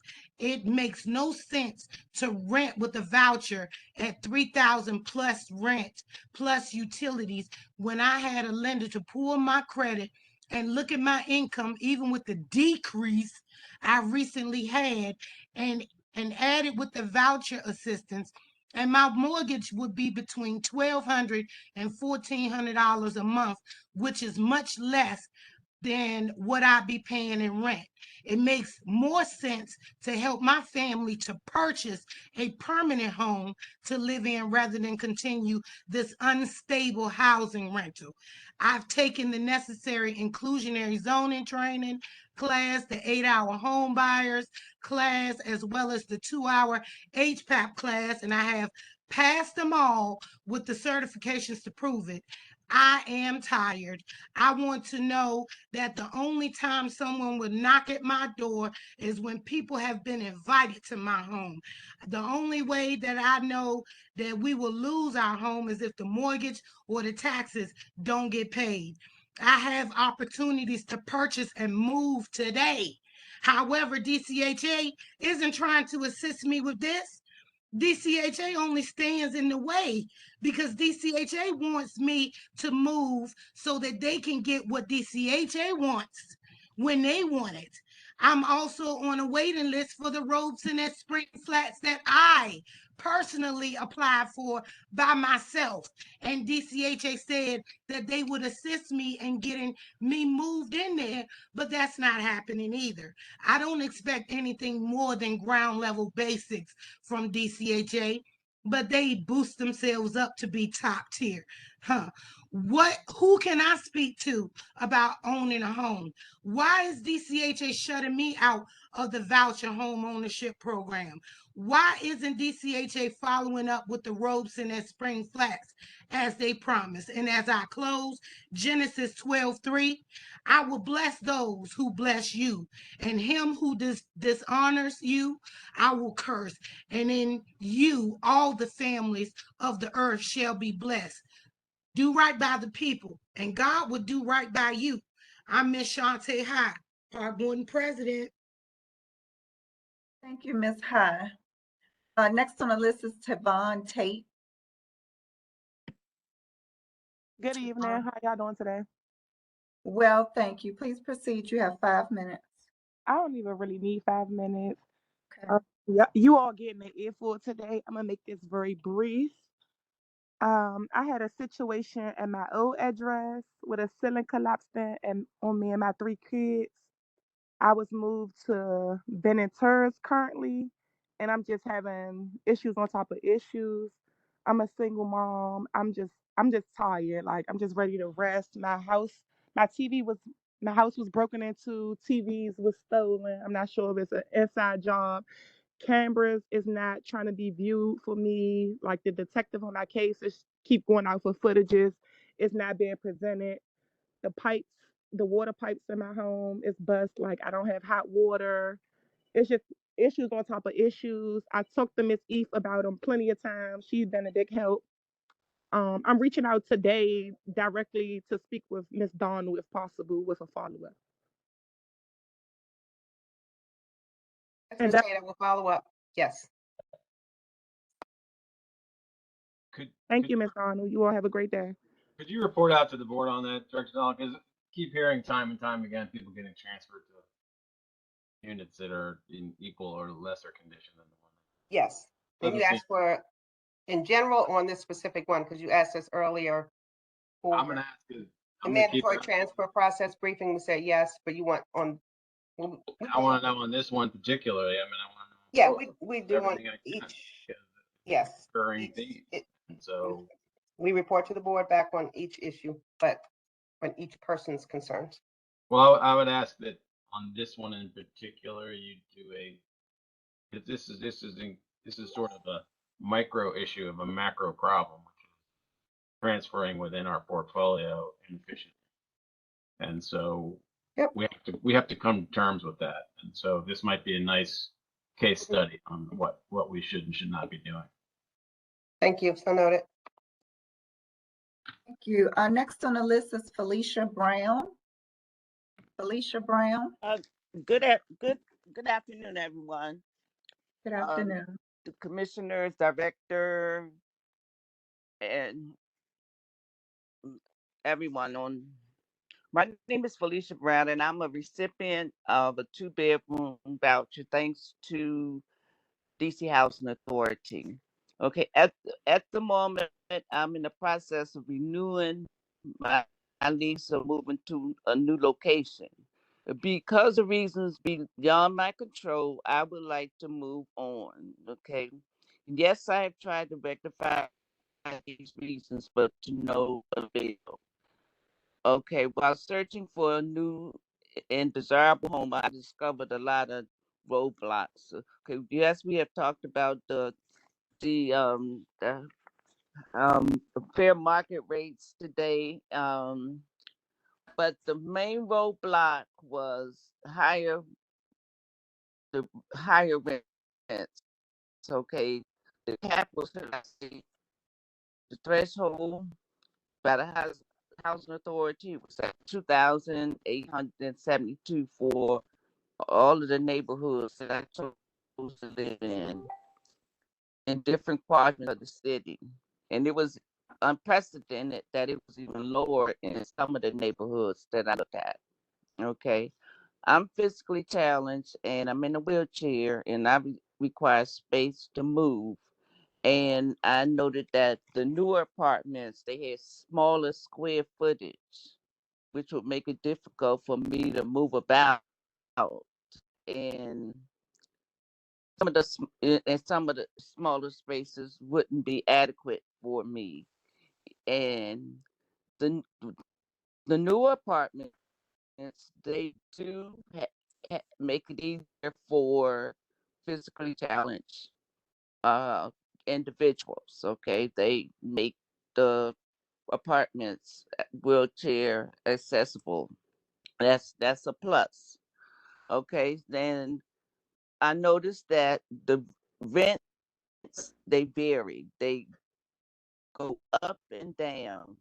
And the rents, like for example, Gill Eckington, their rent was 3,105. The Market House was 3,626.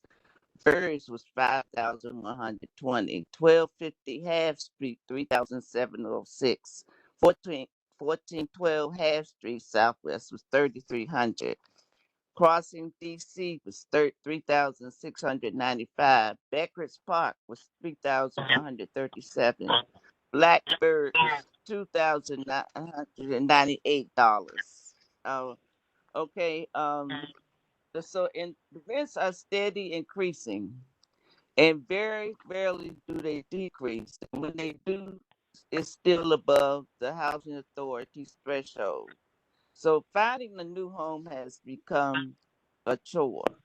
And in some cases the rents are just a little over the threshold. And I was wondering, with housing to been just a little, because you did talk about the increasing the market rate for FY 2023, because I need to move from the location that I'm in, and um it's getting pressing because there's too many things going on in my building. It's too many, and I really want to make a move. So I was wondering, perhaps somebody can get in touch with me about that. Will they give me a FY 2023 rent rate? Thank you. We will look into your situation and follow. Thank you. Thank you, ma'am. Bye-bye. Thank you, Ms. Brown. Next on the list is Linda Brown. Ms. Linda Brown on the line.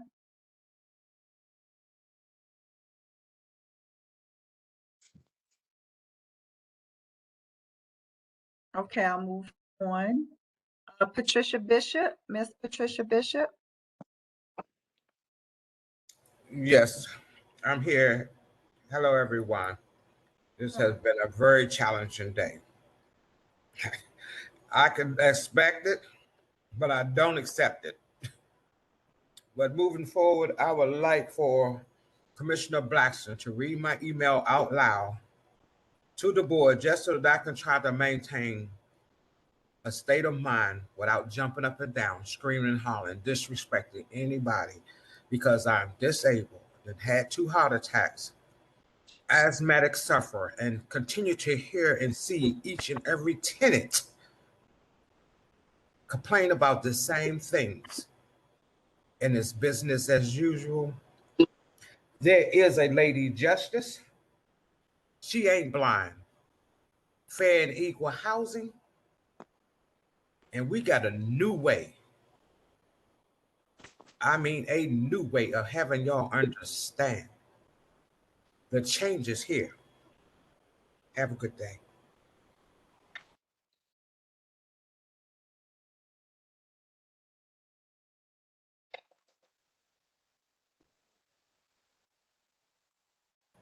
I would like for Commissioner Blackson to read the email that I sent out. Thank you.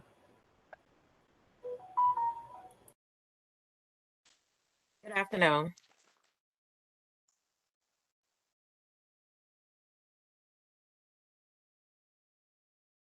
Dear Mr. Hurst, I am Mrs. P. Bishop, the president of Greenleaf Mid-Rise Resident Council. I'm sending you this email to bring to you and DCHA staff that I do not wish for the good projects to be removed and not returned to the housing property by the name Greenleaf Gardens Mid-Rise Family, located at 203 N Street Southwest. Mr. B. Hurst and myself are very aware of the reason I'm asking, because I have made several attempts by email and telephone conversation with Mr. B. Hurst to meet with attempts by email and telephone conversations with Mr. D. Baxter in the beginning of the year. Mr. D. Baxter has not met with me or the Greenleaf Resident Council Board once this year in the rules. Good projects should be meeting with Resident Council quarterly. They have not done this.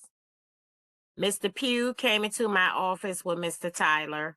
I spoke with Mr. Pugh about good projects not meeting with me. He told me that their contract is scheduled to end in September of this year. I would also like to bring to your attention that the Good Projects has sent out flyers with Greenleaf presidents who will be attending and participating with planting a garden on the property and have not once met with Greenleaf Resident Council Board.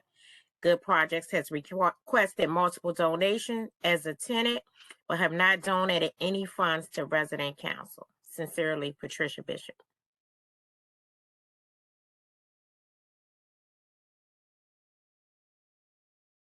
Thank you, Ms. Blackson.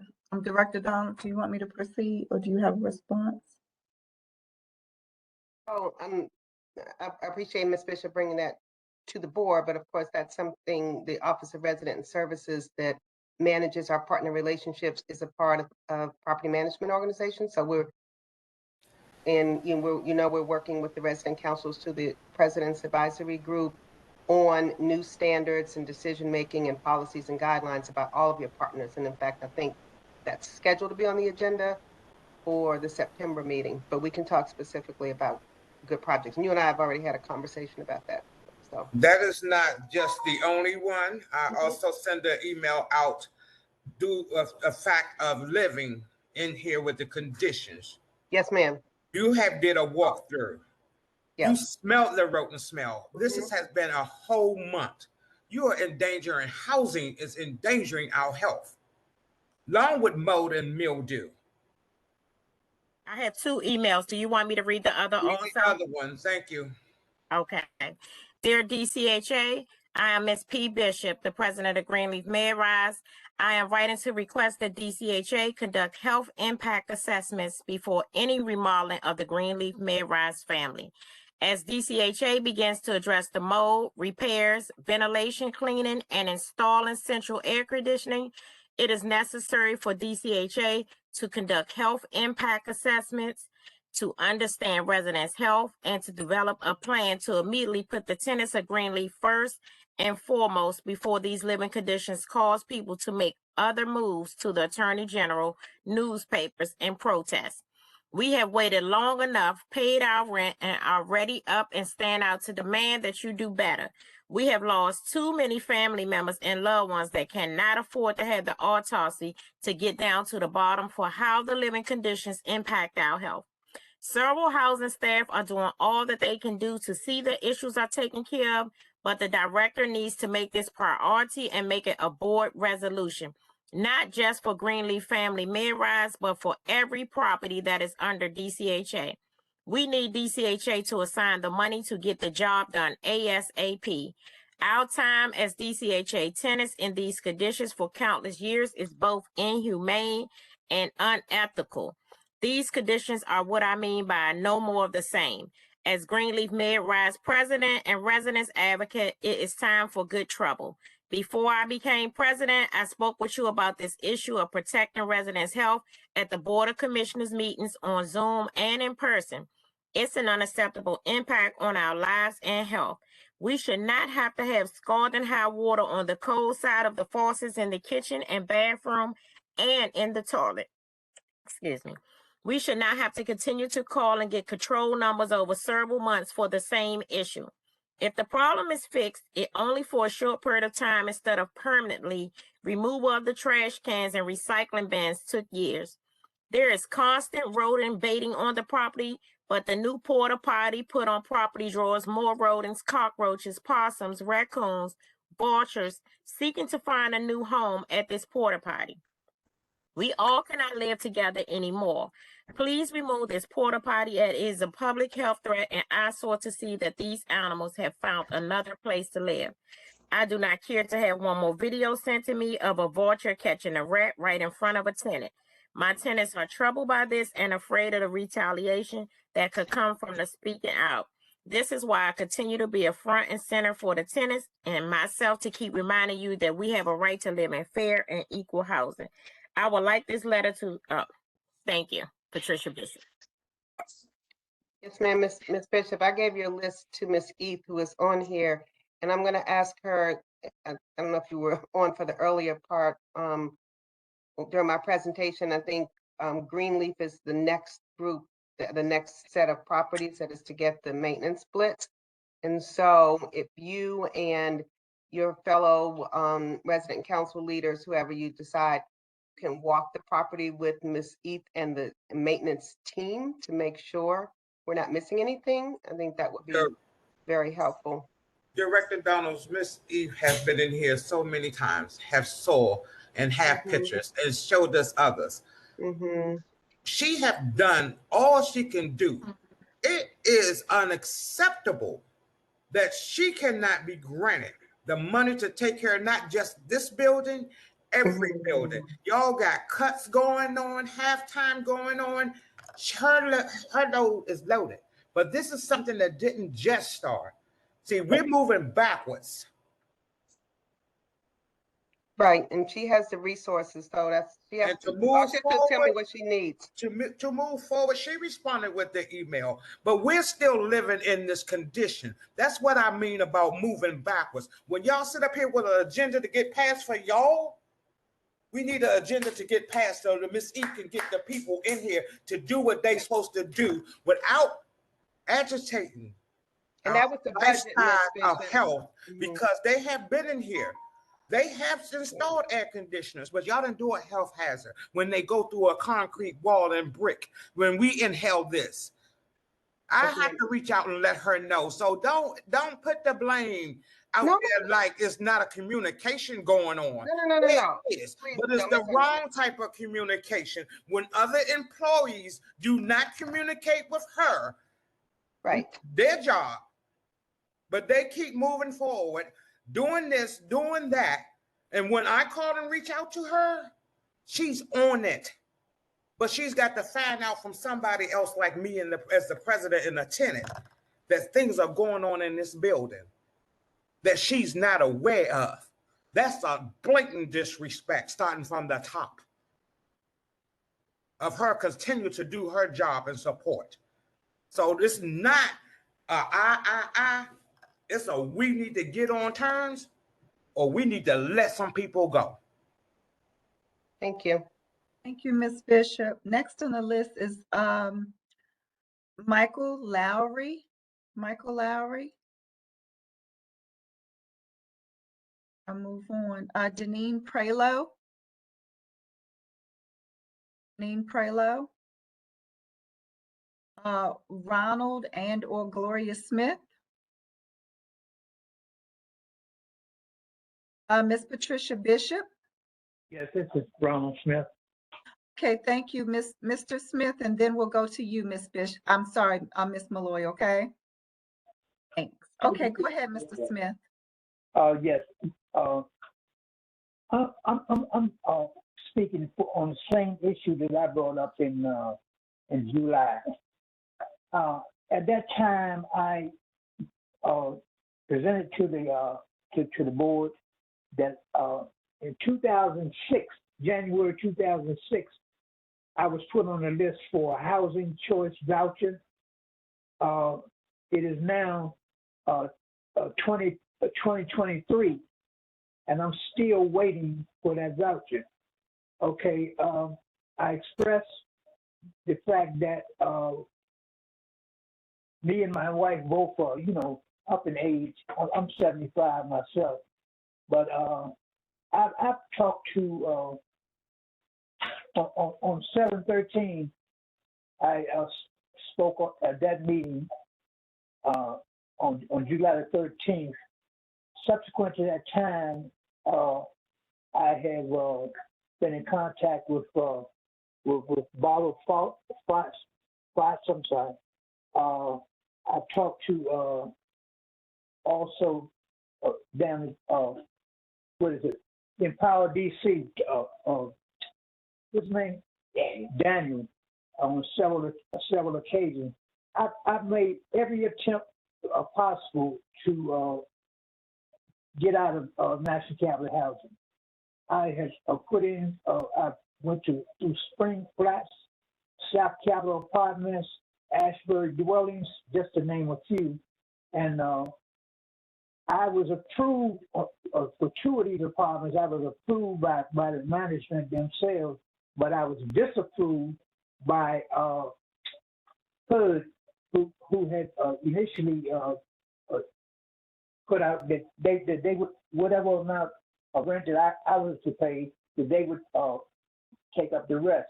But later, when it came down to the wire, I was told that because I have a resident already, their first number one priority is the homeless, right?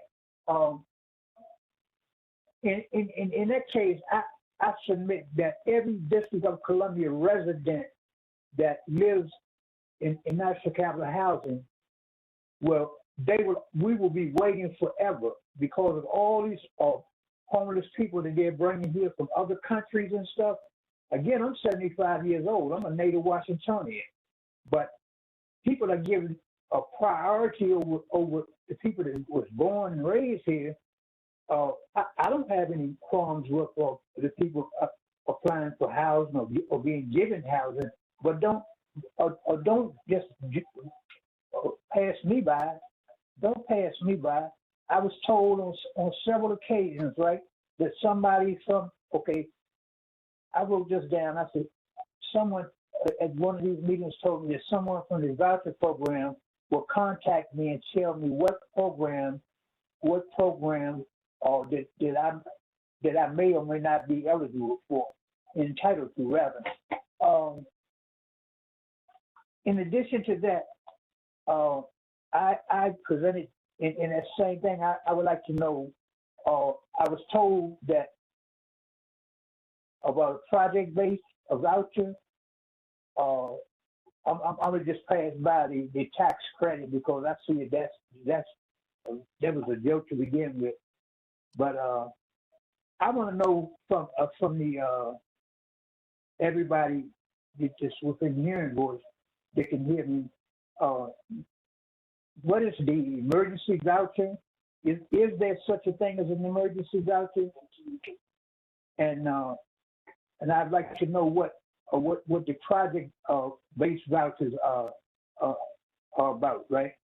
Because I'm really trying to move out of where I'm at, but up until now, no one has gotten back in touch with me, except that this week to tell me that I'll be called on at this meeting.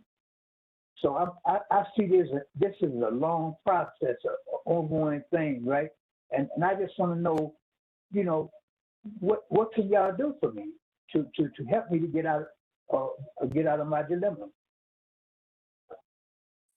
Thank you, Mr. Smith. Someone will definitely be following up with you. Okay, thank you. Thank you. Next, Ms. Pat Malloy. Good evening, Commissioners. My name is Patricia Malloy, former resident of Lincoln Heights.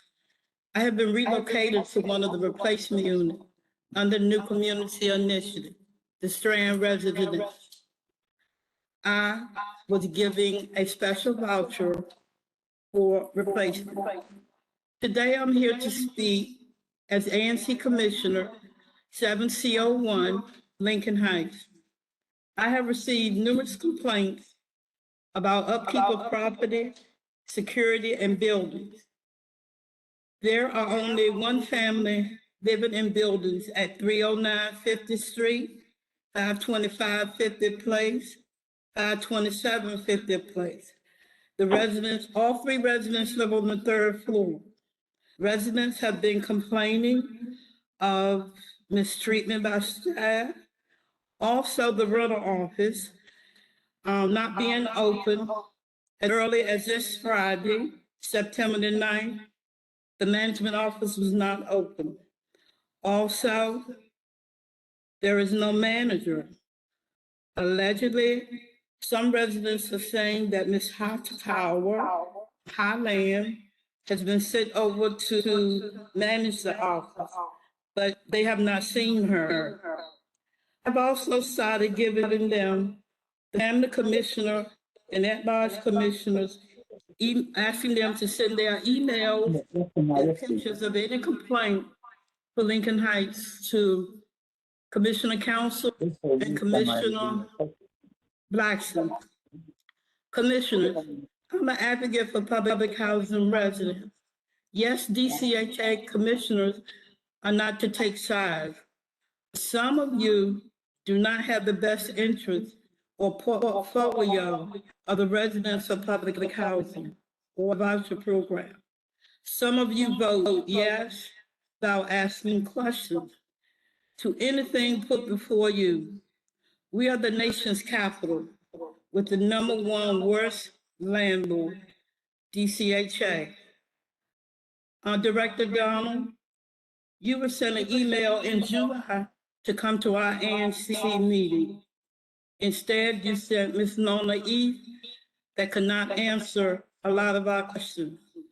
Our ANC 7C is asking Office of the Attorney General to revisit the consent agreement signed off for Lincoln Heights and Richardson dwellings as well. We are asking that they hold the housing authority in contempt of safety and security within the Lincoln Heights property. Thank you.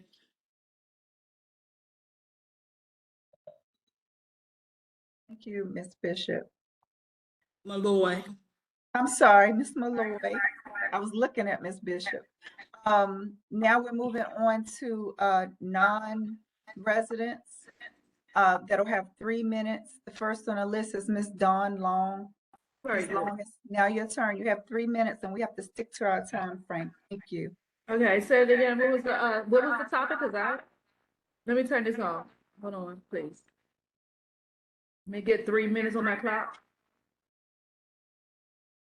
Okay, first of all, let me hi to the commissioner and members of the board. Wait a minute, excuse me. I gotta turn that off. Okay, let me start over. Hi, my name is Dawn Long, and I reside in Ward 6. I have been on the waiting list, the second round since 2006. I just had a final interview at the end of April this year. The reason for the briefing is so I can move forward with the choice voucher program. I would like to give thanks to a few organizations of many for building a strong, for help building a strong community. Mayor Morel Bowser,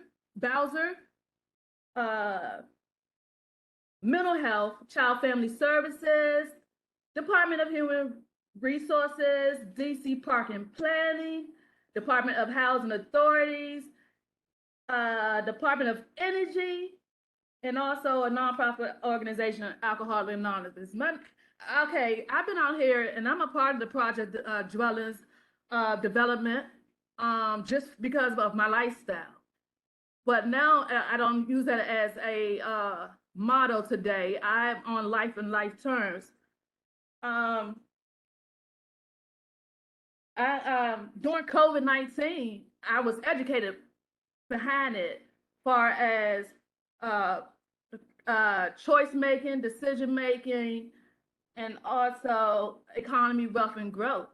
Now, speaking on which, like 2013, we had that offset. Well, I remember when the government was shut down and everything, far as I was a part of that because I was actually on the Gulf working for the soldiers home for veterans. We had that offset, and around 2016, election came again, and we had one of the former Obama was reinaugurated in office. 2016 came around. That said 2016 he swore in. So 2018 was a rough time in my life out here in the development. You know, when you have a part of development in the projects or whatever, and you have hearts and you have challenges, and if you get, that's why I support the mayor, because returning citizens, which I am one of them. At that time, when 2018 came in, I didn't have a voice. My identity, everything was stolen throughout the agencies, throughout the small, and I still give you guys thanks because the whole time when I came home, I'm moving forward. It moved me out of poverty. Time is up. Can you please wrap up? It has moved me out of poverty. So what I'm asking today for my voucher, so I have a goal. Next month I'm enrolling. Next month I start college courses at a university with a skill I already completed. I'm a part of global market, even though I've been as far the part of development as far as the projects. I have achieved and accomplished things as far as just being cooperative with these agencies. No, they have not been, you know, really more prompt with things, and it's a process. But like one of my questions are to the board. I heard earlier when they said 1133 is being moved. You know, I've been listening to like the project development is like we have mental health. I'm looking at the tenants and whatever. Far as is that even of a convenience? A lot of people are not even literacy as far as the computer. You know, and we had these trainers out here. You know, where we go to these trainings programs and they sit there and they'll get rid of you and just use you as a social security number. And that's how market rate is. We have houses, we have fake news, we have fake realtors, everything, you know, and we're sitting here in these long wait. And then, you know, right now I'm in one of you got housing own this development right here. Well, I don't know they own the development. I know they have housing. They people in the building are housed. Your minutes with are up. housing. Can you summarize it? Your I time is don't need you interrupting me because you're on your own. I don't need you because what table are you from? What table are you from? Miss Long, your time is up. Can you summarize it? Thank you, Alethea. Okay, thank you. Next on the list is Drusilla Green. Good afternoon, everyone. Thank you for your patience. This has been a very tedious process for my first time joining. My mother is a DC voucher holder, and this is my first time that she needed my assistance this year. So I just wanted to quickly share some issues and concerns that me and my family have found out. So first of all, we really need to do something about the way y'all have us researching the neighborhoods versus wards. As we all know, regentrification is taking place over DC. I call it a mini New York. It's very expensive to live in an apartment or purchase a house here. And pretty much based on the payment standards, which I'm looking at, y'all have a line drawn through a one bedroom for $27.19, and the standard is really $24.67, which pretty much is hard to look for in DC. So I really think we need to research, do we want to say looking for neighborhoods versus wards, because this has not been a successful process.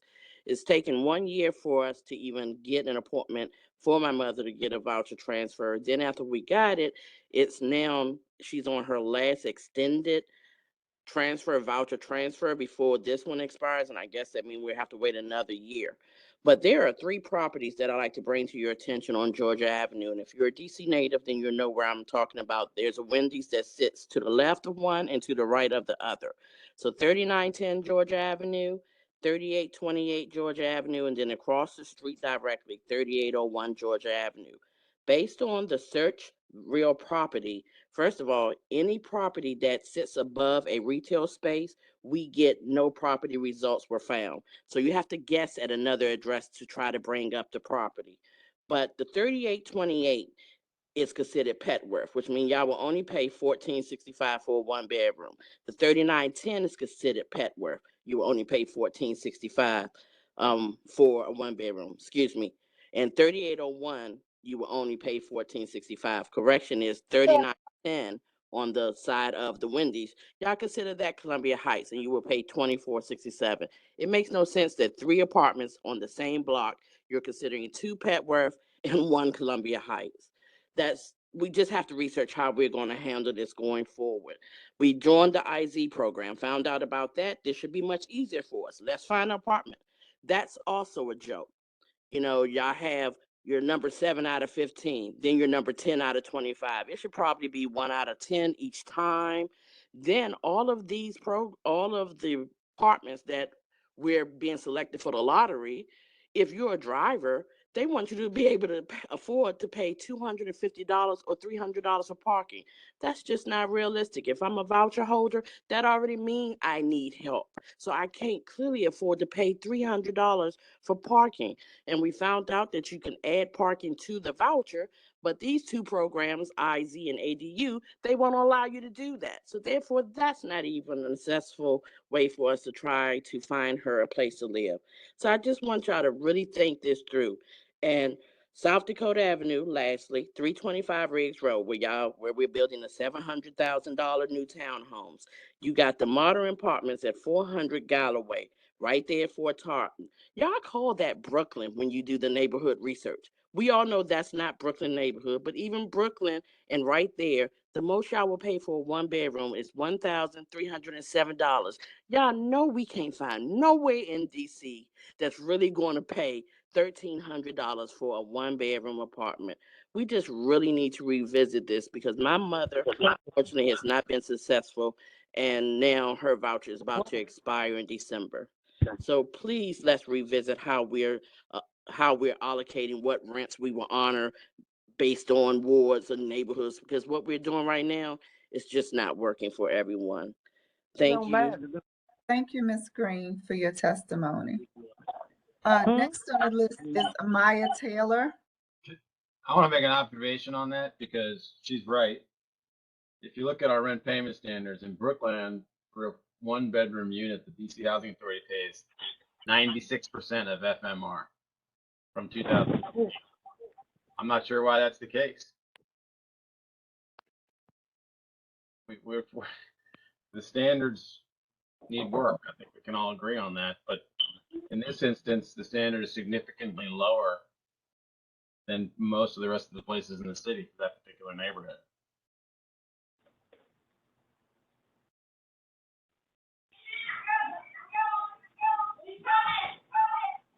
Thanks. Thank you. Next on the list is Amaya Taylor. Amaya Taylor on. Okay, I'll move on. Felipe Ernst or Ernest. Okay, I'll continue. Christopher Payer. Mr. Payer. I'll keep going. Nandi Bartons. Nandi Bartons. I'm right here. Okay, ma'am, you have 3 minutes. Okay, awesome. And I will also ask that if everybody can get on camera, or at least let me know that you're here. I think it's very rude to be off camera when you was on camera during the board meeting process. So I would ask that people that are able to get on camera can get on camera so I know that I'm being heard and listened to. I am a mother too. I was homeless for 5 months. When I had to come back from DC. At first, I was in a RAD unit, and my abuser found my apartment. And I was told after a year being in that RAD unit that I would get a housing choice voucher, but I wasn't given that. And my abuser found my apartment, and they put me in the shelter, and we looked for me another apartment to protect me and my safety, but they couldn't find one. So the domestic violence prevention program had to send me to North Carolina where I had family.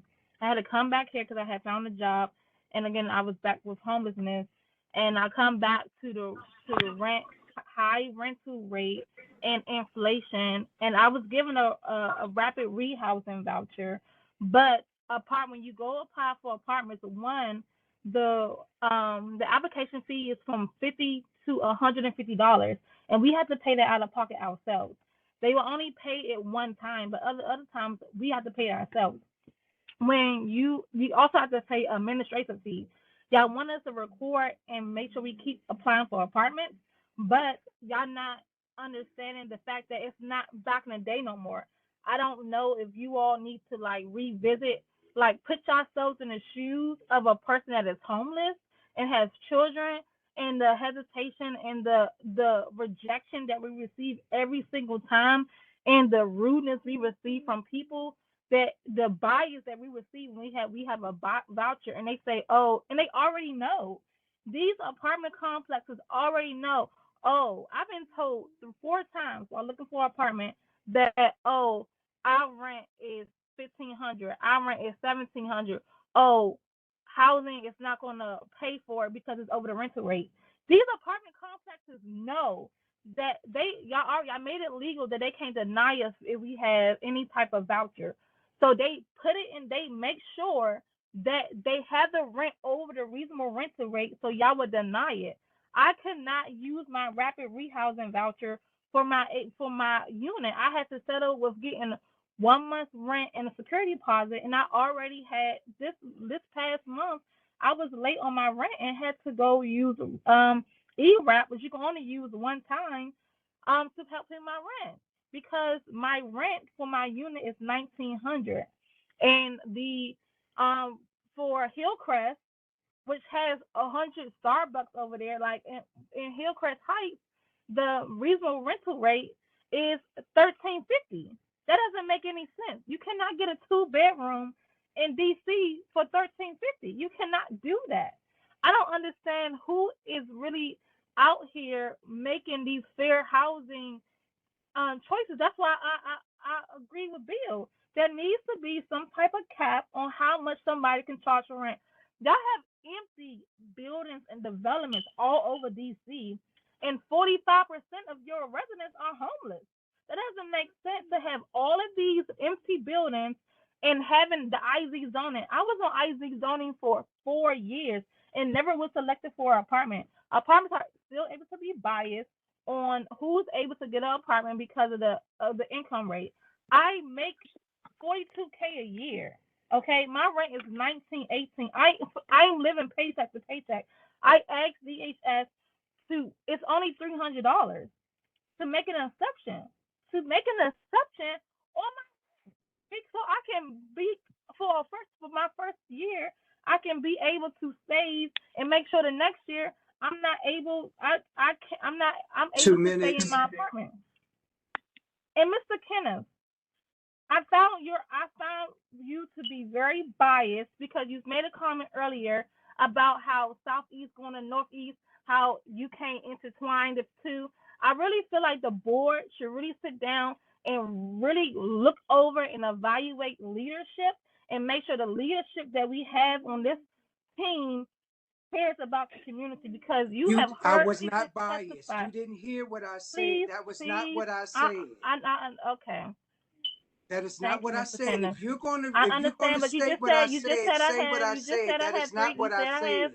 You said I just did 2 minutes. You interrupt my last minute. Take your 2 Thank minutes, you. ma'am. No, actually, I want to correct that. Your time was up, and I informed Vice Chair Counsel, Ms. Bartons. Thank you for your testimony. We'll make sure someone follows up with you. Okay. Yes, can I say something, please? My name is DeAndre Johnson, and I was I called you earlier, Ms. Johnson. There was no response. I've been on here listening for 2 hours. I will let you go ahead and proceed. Please go ahead and proceed. Okay, thank you so much. Good afternoon to the directors, the commissioners, the board members, all of you guys. My name is DeAndre Johnson, and my concern is first, housing. When you call, you stay on hold for hours. And for 2, if you try to email any supervisors or specialists, they are very unreachable. They're very unreliable. And very non-responsive. Right now, I'm dealing with an issue I'm in war for. I had my landlord harassing me since I've been here for 9 months. Came and put my house on fire. Cursed me and my kids, all kinds of things. Now you guys are helping me with a emergency voucher, which is great. My concern is you guys gave me a federal voucher last year. I didn't had a local since 2014. I was concerned with why don't you guys help with people with federal vouchers if I'm going to stay in DC anyway.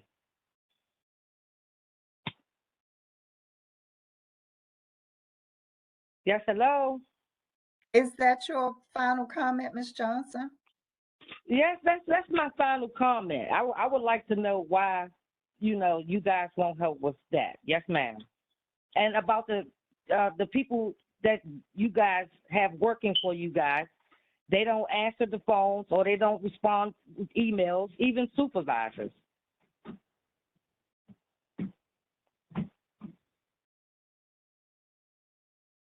Thank you, Ms. Johnson. Someone will follow up with you regarding your issue. Okay, thank you. Thank you. Next on the list is C. Buddy Moore. Is that Mr. Moore? Okay, I'll move on. Terry Hooks. Terry Hooks. Hello. Can you hear me? This is Clarence Moore. Yes, go ahead, Mr. Moore. You have 3 minutes. Okay. All right. Thank you.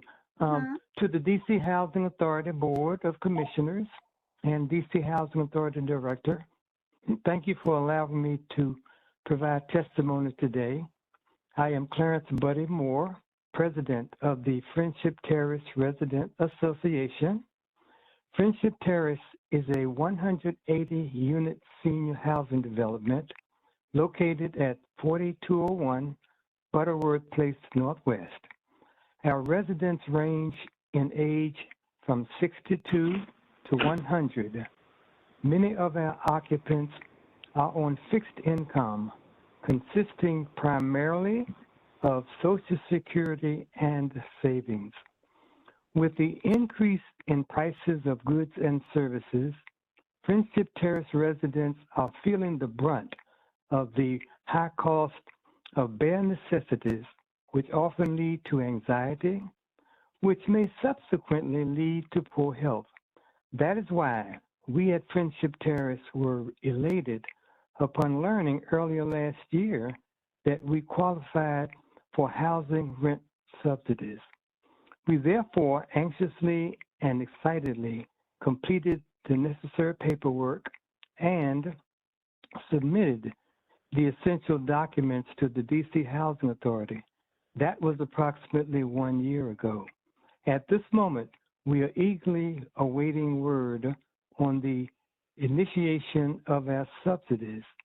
As president of the Friendship Terrace Association, I am constantly probed about the rent subsidies.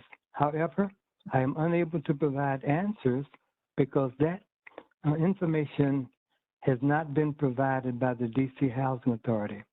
It would be of great value if the DC Housing Authority Board of Commissioners or the DC Housing Authority Director could retrieve any updated information on the Friendship Terrace Housing Choice Voucher Program and forward the finding to me so I may share it with others.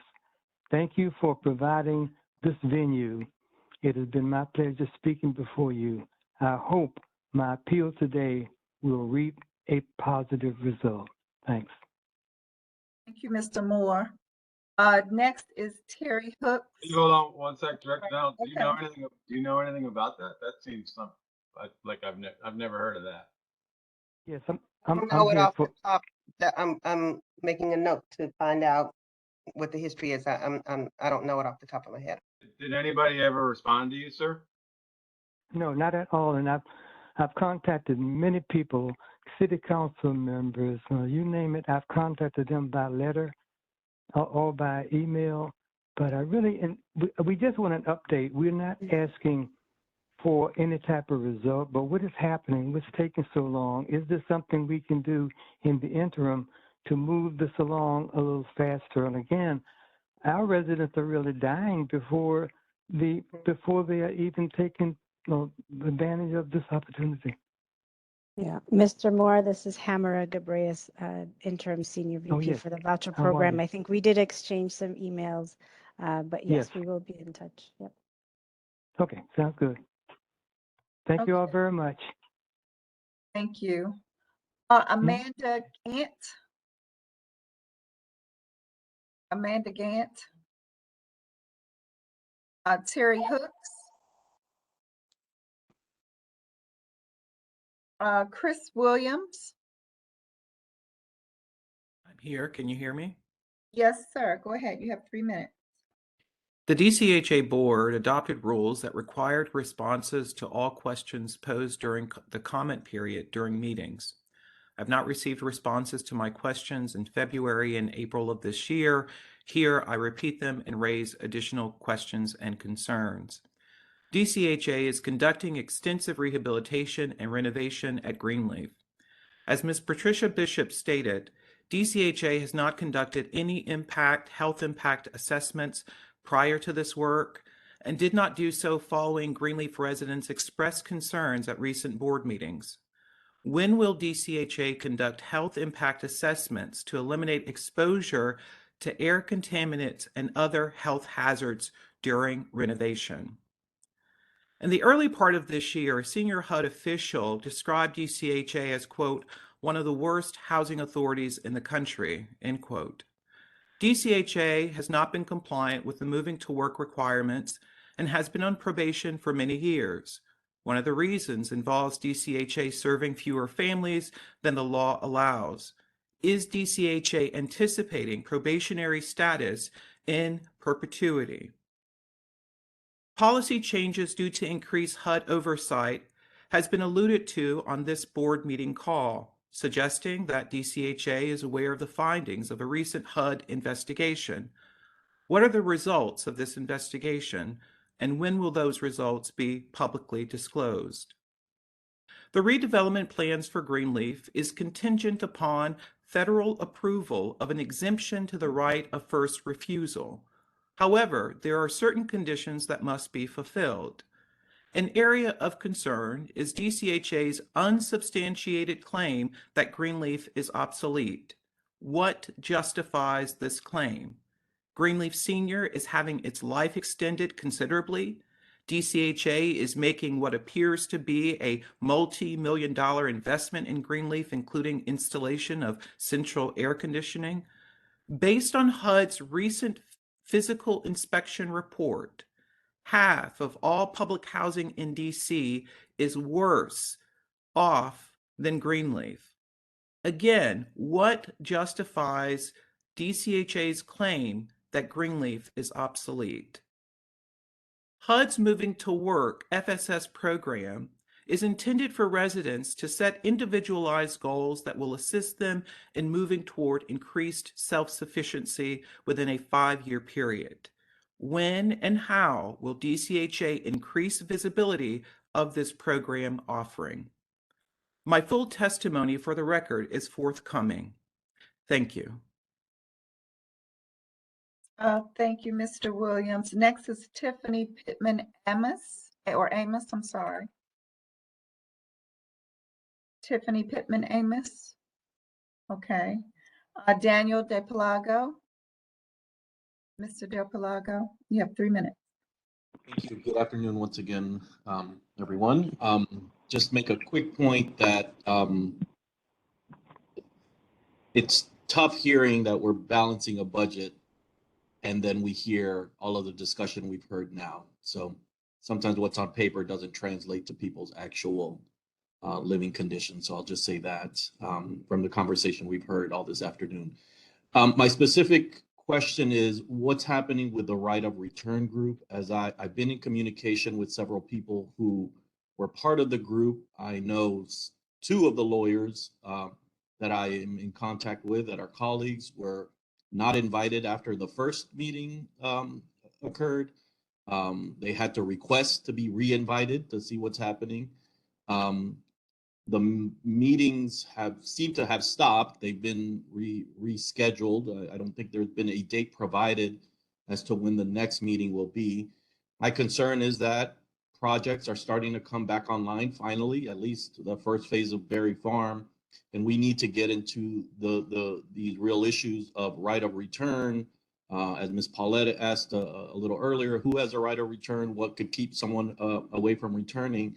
So wanting to check in to see where we are. I can appreciate that you all have been dealing with a lot with the payment standards, but I don't want to lose track of the right of return as the developments move forward. So wondering if there can be an update on what is going to happen, what will happen next, when will this group reconvene, what will come out of it, what is the goal? I know several of the groups that I work with, we presented something for the Housing Authority to consider.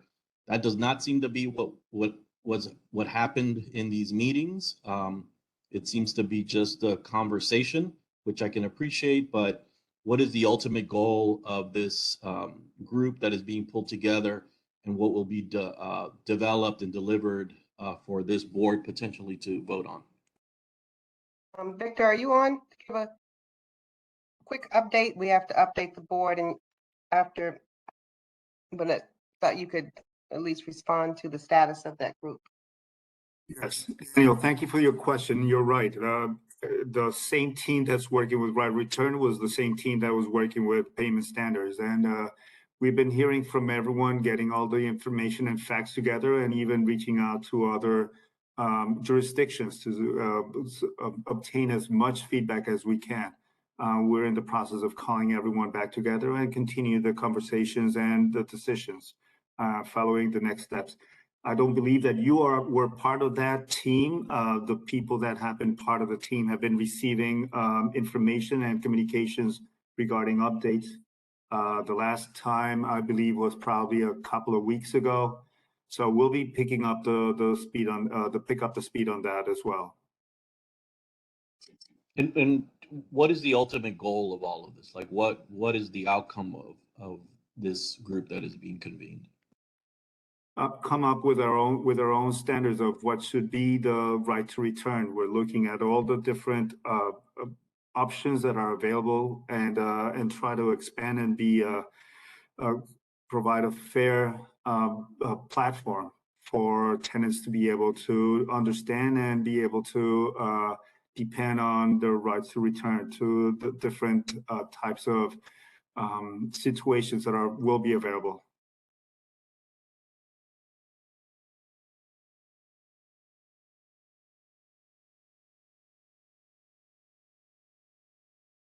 Alethea? Okay. Just to level set that, I want to add something here. A lot of new people on the board, a lot of new people at the agency. You know, in 2016, this board approved a right to return resolution that is confined only to new communities projects, but it's very specific and defined as to who has the right to return to those projects.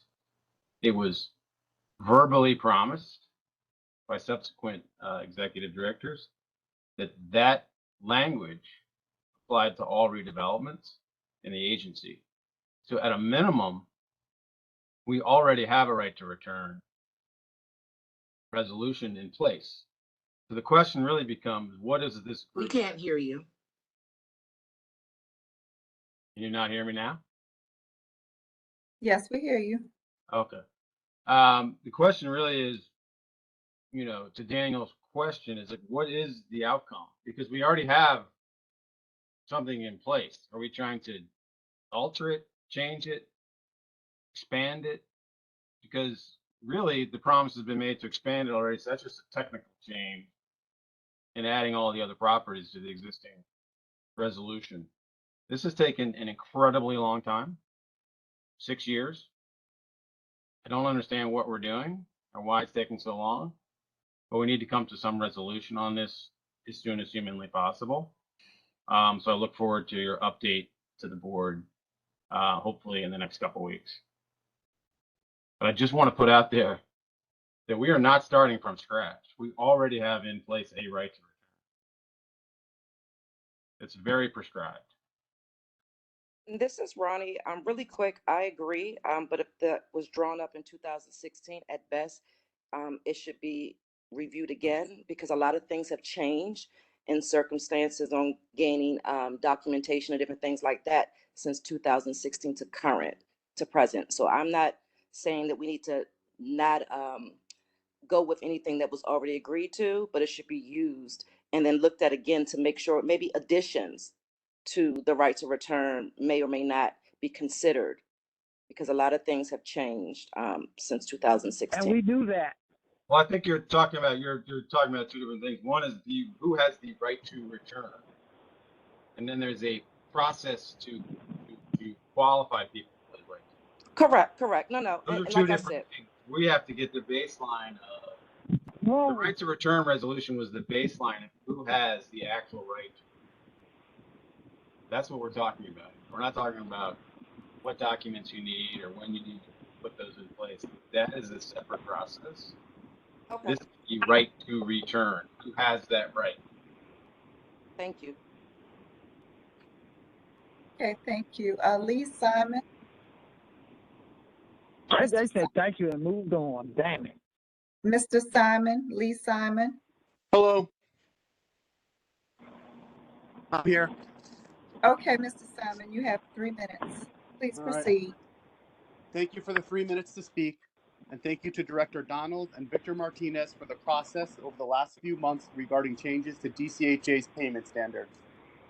My understanding from the town hall is there's no changes in fiscal year 2023. In 2024 budget pending, DCHA will put into place the new rents from the Novogradac and McKay studies, update rents with a new study every 3 years moving forward, and implement HUD AAF increases annually for the years between studies. I want to take a moment to suggest we proactively address the problems with the Novogradac study now, instead of waiting until this time next year. I emailed all these suggestions to Victor Martinez, who quickly responded that he would share them with Novogradac and Nan McKay for fine-tuning. As was pointed out at the town hall, there is an obvious problem with 16th Street Heights. The rents in 16th Street Heights Northwest can't possibly be less than the rents in Anacostia and Congress Heights. The error is most glaring when you see the recommended rent for a 4-bedroom is $450 more than a 5-bedroom. There are at least half a dozen other examples of Novogradac rents decreasing as bedroom sizes increase. Similarly, between 2020 and 2022, Novogradac studies, rents for efficiencies in 1-bedrooms in Old City decreased by 25 and 32%, while 4-bedrooms increased by 21%. And in Eckington, 1-bedrooms and 2-bedrooms decreased by 4 and 20%, while 3-bedrooms increased by 11%. Obviously, the market wouldn't allow the same neighborhood to have a 32% decrease in one unit type and a 21% increase in another. If you step back and take a macro view of the Novogradac study, it clearly has problems. DC has a housing cost crisis.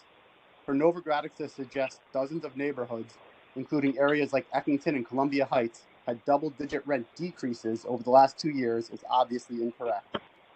It is good that DCHA is going to grandfather in existing tenants so they are not affected by any decrease. But we also have to consider future tenants. Are they going to have the same access to all neighborhoods of the city once the Novogradac rents are implemented? As the Nan McKay analysis points out, if the DCHA decides to reduce rents, predominantly studio and 1-bedroom units will be impacted. Typically, these units are single elderly and disabled persons, 43% of DCHA's program. Another elusive problem is the data set Novogradac is using. Novogradac should release the underlying data so DCHA and its stakeholders can confirm it's legitimate. Novogradac states they pulled the data from 63,120 units. That is obviously not possible. For starters, HUD requires that a market rate study not include rent-controlled units. The DC Policy Center estimates the city has 207,000 rental units, 134,000 of them market rate. The ACS estimates DC's apartment absorption rate at 14,000 per year. That means for Novogradac to have surveyed 63,000 units, they would have had to have included every single unit rented in the entire city, both market rate and rent control for the past 4.5 years. 4.5-year-old data is not relevant. Frankly, at the rate rents are increasing, plus a pandemic, 1-year-old data is not relevant. I'm hoping Mr. Martinez can respond now with an update on the neighborhoods I questioned last month, and also let us know if there will be a formal process for stakeholders to object to certain neighborhood rents that appear to be flawed before they are implemented in October of next year. Thank you. Thank you, Mr. Simon. Next is Philip Simon. Philip Simon. Yeah, I'm here. Thank you. Okay. I also would like to thank Director Donald and her staff for including stakeholders in the rent reasonableness process. It's the most inclusive process I've seen in my 14 years working in real estate in the district. During the town hall meeting, it was noted that the studies are preliminary. To make them more accurate, I want to outline some of the issues I see. Looking at the proposed payment standard changes, there are contradictory statements on how utilities are handled. Page 7 of the Nan McKay analysis states rent includes utilities. Page 3 of the Novogradac study, as well as Victor Martinez's presentation, state that rents exclude utilities. I'm assuming the Nan McKay statement is an error and the rent in both studies exclude utilities. As you've heard, the proposed rents in 16th Street Heights are not accurate. The proposed submarket rent for a 3-bedroom unit in 16th Street Heights is $2,112. The only neighborhood in the city that are less expensive than 16th Street Heights for a 3-bedroom apartment are Woodridge and Randall Heights. The proposal has the rents in 16th Street Heights decreasing by 45%. There are other neighborhoods that appear to have errors. The 2022 Novogradac study shows the rent in Columbia Heights decreasing by 15% since 2019. The 2022 Novogradac study shows the rents in Columbia Heights decreasing by 5% since 2020. The 2022 Novogradac study shows the rents in Old City 1 decreasing by 13% since 2019.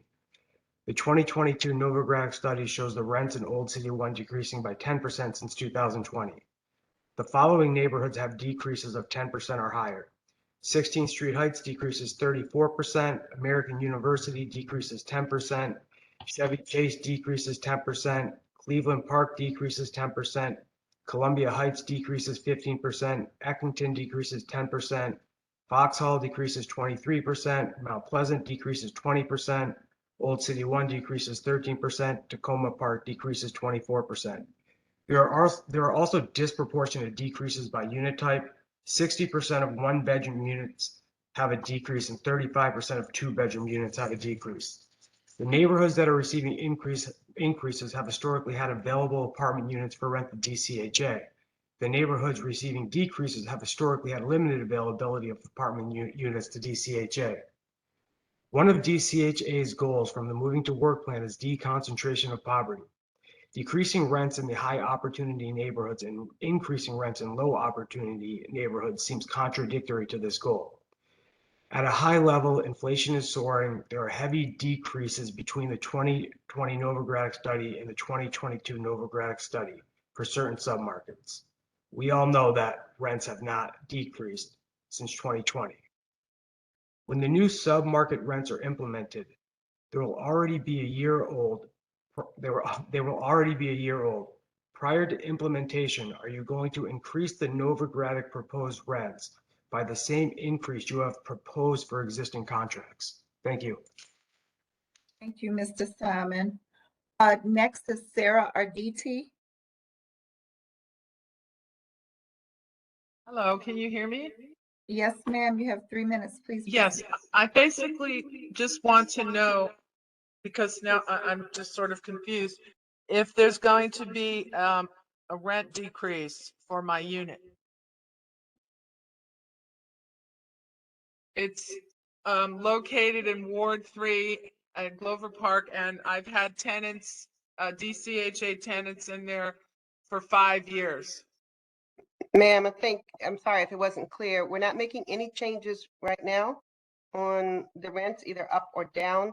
And if they go down, our plan will be to grandfather in any tenants who are currently living where they're living. And then if changes are made subsequently, when the tenant moves out and the new tenant moves in, that would be the time. But we have not planned that. You know, we don't have that all planned out right now. And for the next year, we do not anticipate making any changes. Okay, and when you say grandfather, you mean the tenant's rent will stay the same? As long as the tenant is in there, yes. Yes, great. Okay, thank you. Thank you. Next is Haywood Warner. Mr. Warner. Okay, I'll move on. Mr. William Jordan. Mr. Jordan. Yes, I'm here. Yes, please proceed. You have 3 minutes. All right. First, my name is William Jordan from the Park Morton Equity Team. But first, Miss Lydia Curtis, who had to leave, asked me to ask about the greening contract for Potomac Gardens. Has that been taken care of, and what's the holdup? So that's a question from her. And now I'll get to my testimony. My name is William Jordan with the Park Morton Equity Team. We work under the leadership of Ms. Shantae Hyde, the president of Park Morton. So I had some comments on the budget, and so I wanted to make those even though the deed has been done. There's a line for investment income in 2023 of $1.2 million. is that related to the Park Morton project? So that's my question. Is that related to sir. Park Morton? No, sir, that's investment income from the proceeds of our headquarters building that we, Well, yes, well, we we need help that pay the rent. money. We need it. Second is there was 20 million given to the authority from DNPED in order to further the Park Morton project last year, and I couldn't find that in the budget. Is that because it's something special? Why wasn't that income shown in the budget? This is the operating budget that would be in the capital budget. Okay. And then, although a portion of that would be for operation related to it, right? So a portion of the capital, but anyway, that's good. That answered my question. Then the last part is 2219. Back in May, the board passed a resolution 2219 related to the Park Morton project. And I don't think we're making quite the progress we need to make. And so it was one, because there's no timeline for getting it done. So I was going to ask the board to create a timeline so that we can get the elements related to Park Morton equity, items 6, 5, 6, and 7 completed. So we need the board to set a timeline so that doesn't keep rolling along. Mr. Jordan, you know that's on hold because the project is stalled, and you know why. So we're happy to resume So those conversations. no, you can't do that. No, that's holding something We're not hostage holding that has anything up. nothing to do with it, right? We worked that out. Y'all didn't handle your end of the deal. So no, though that resolution, I mean, as a planner, an engineer, you know that the prerequisites have to be put in place first. So to hold up the creation of the prerequisites rather than the final action really makes no sense. Now, if you want to hold off on the final trigger based on something, then that's one thing. But you're harming residents when you all are the ones who didn't deliver a bill first. Part of the problem is you all didn't deliver on your end of the deal, and the resident fought back. And so now you want to punish the resident and everybody, and that's just not fair. You all didn't Punishing a resident. The project is on hold. Bill first did not happen. Y'all changed the phasing. Then the bill first happened for Park Morton. All right, the project's on hold, and you know why. But we're happy to start we are happy to start the conversations about Section 3 and resident businesses, and my team is ready to do that along with other people that you have suggested, so we can have that conversation. But we're not going to have the back and forth about the status of the project now. It will be coming back to the board next month, and you can talk about it then. Well, I can talk about it now, but I just wanted to, I'm willing to work. We want to work with you to make it happen, right? And we just need the incentives in place because this is for residents. This is not for some of the other issues, right? Hopefully, as we know, we had the $300K from DSB that we need to work into a program that needs to be done too.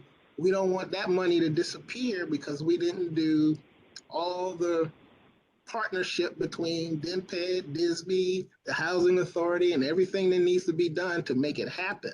So it's not, didn't come here to fuss today. I came to encourage us to work harder and make it a priority to make these so that it can be a positive result from the situation that we're in. All right, so thank you. That's my testimony, but you know, there's two sides of every contract, and if you don't deliver on yours and then flip it the other way around, this is general. This is just general.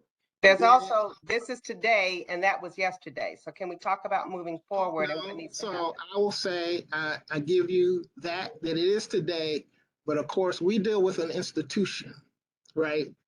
Because the Housing Authority wants to hold us to the same deal that was made yesterday, right? So it's not consistent, right? So when it's in your favor, Yesterday counts. When it's not in your favor, you toss yesterday. And to me, that's not fair. So if we're going to do it one way going forward, then let's work going forward. If we're going to include the past, then let's trash the past for everything. So let's keep it up. Let's keep trying, because I need to get this done. We need to get this done because those residents deserve, it's been since 2007. They deserve not just some units, they deserve a better As soon as we can quality get of going life. with the project, they can start moving back and get all these benefits. That's only one step. That's not increasing income, wealth, political power, and all the things you need to be a full citizen in this city. That's a trap to give me a unit, but I don't have the power to live a full, healthy life. And that's the part I care about, the full, healthy life. We can build bricks. So I thank you. I appreciate you all working with me, but I want us all to have the same urgency. And we do need to hold DMPED accountable because they made some commitments too. We need them to take care of as well. Thank you. Thank you, Mr. Jordan. Commissioner Council, can I give one quick response to that as well? Yes, quick. Something Mr. Jordan said reminded me of a question I wanted to ask earlier. For the next finance committee, can we get a balance sheet for the agency? In other words, we looked at the budget. We always hear about loans here, loans there, assets here, assets there, debt here, debt there. Can we get an overall balance sheet, DCHA, at the next finance committee? Will do. Thank you. Thank you. Alethea? Thank you. Next is Kim Glassner, or Glasser, I'm sorry, Glazer. Okay. And finally on the list, there's a Rob Pilkington or Pilkington. Are either of those individuals still on? Gracie Brown is on and no one said my name. And it was for the housing choice voucher. Okay, Ms. Brown, yes, go ahead, please proceed. You have 3 minutes. Yes, ma'am. I am currently a housing choice voucher holder. And I'm calling because I just moved in a unit on H Street Northeast, which is amazing. I am a 1-year pediatric kidney transplant recipient. And I moved in here. It is so beautiful. And now I am told I moved in October 1 of 2021. And now they just told me by December of 2021, I have to move due to the fact that they want to increase the rent from $23.67. And they want to increase it $410 to $2,773. So, and I was just hearing and listening to what was told that you guys are not doing a rent increase. So it is right that I do now have to move.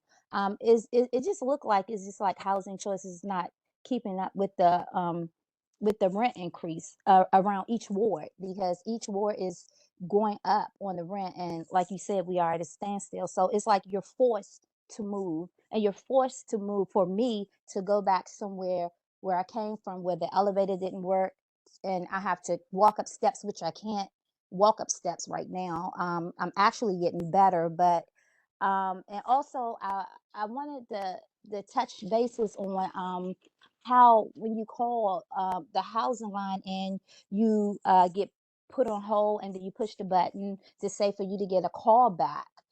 No one calls you back, and or when someone calls you back, they dial the number. When you pick up, it hangs up. So I just want somebody to please give me a call back and maybe help me and just give me some information, please. Oh, and Ms. Lanier, it was very nice talking to you. That's why we didn't get to the part whether I was a housing choice voucher or other one.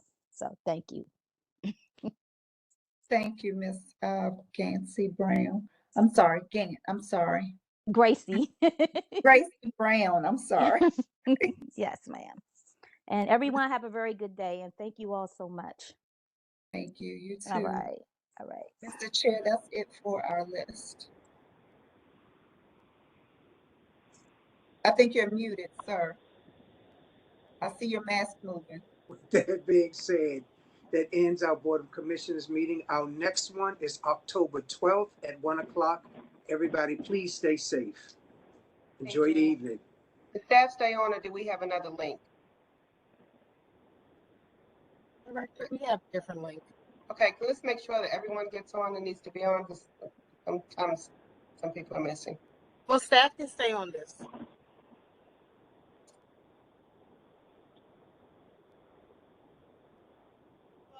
We can take a 2-minute break while others are signing off. Thank you. And stop the recording and the live feed. Thank you. I sure will.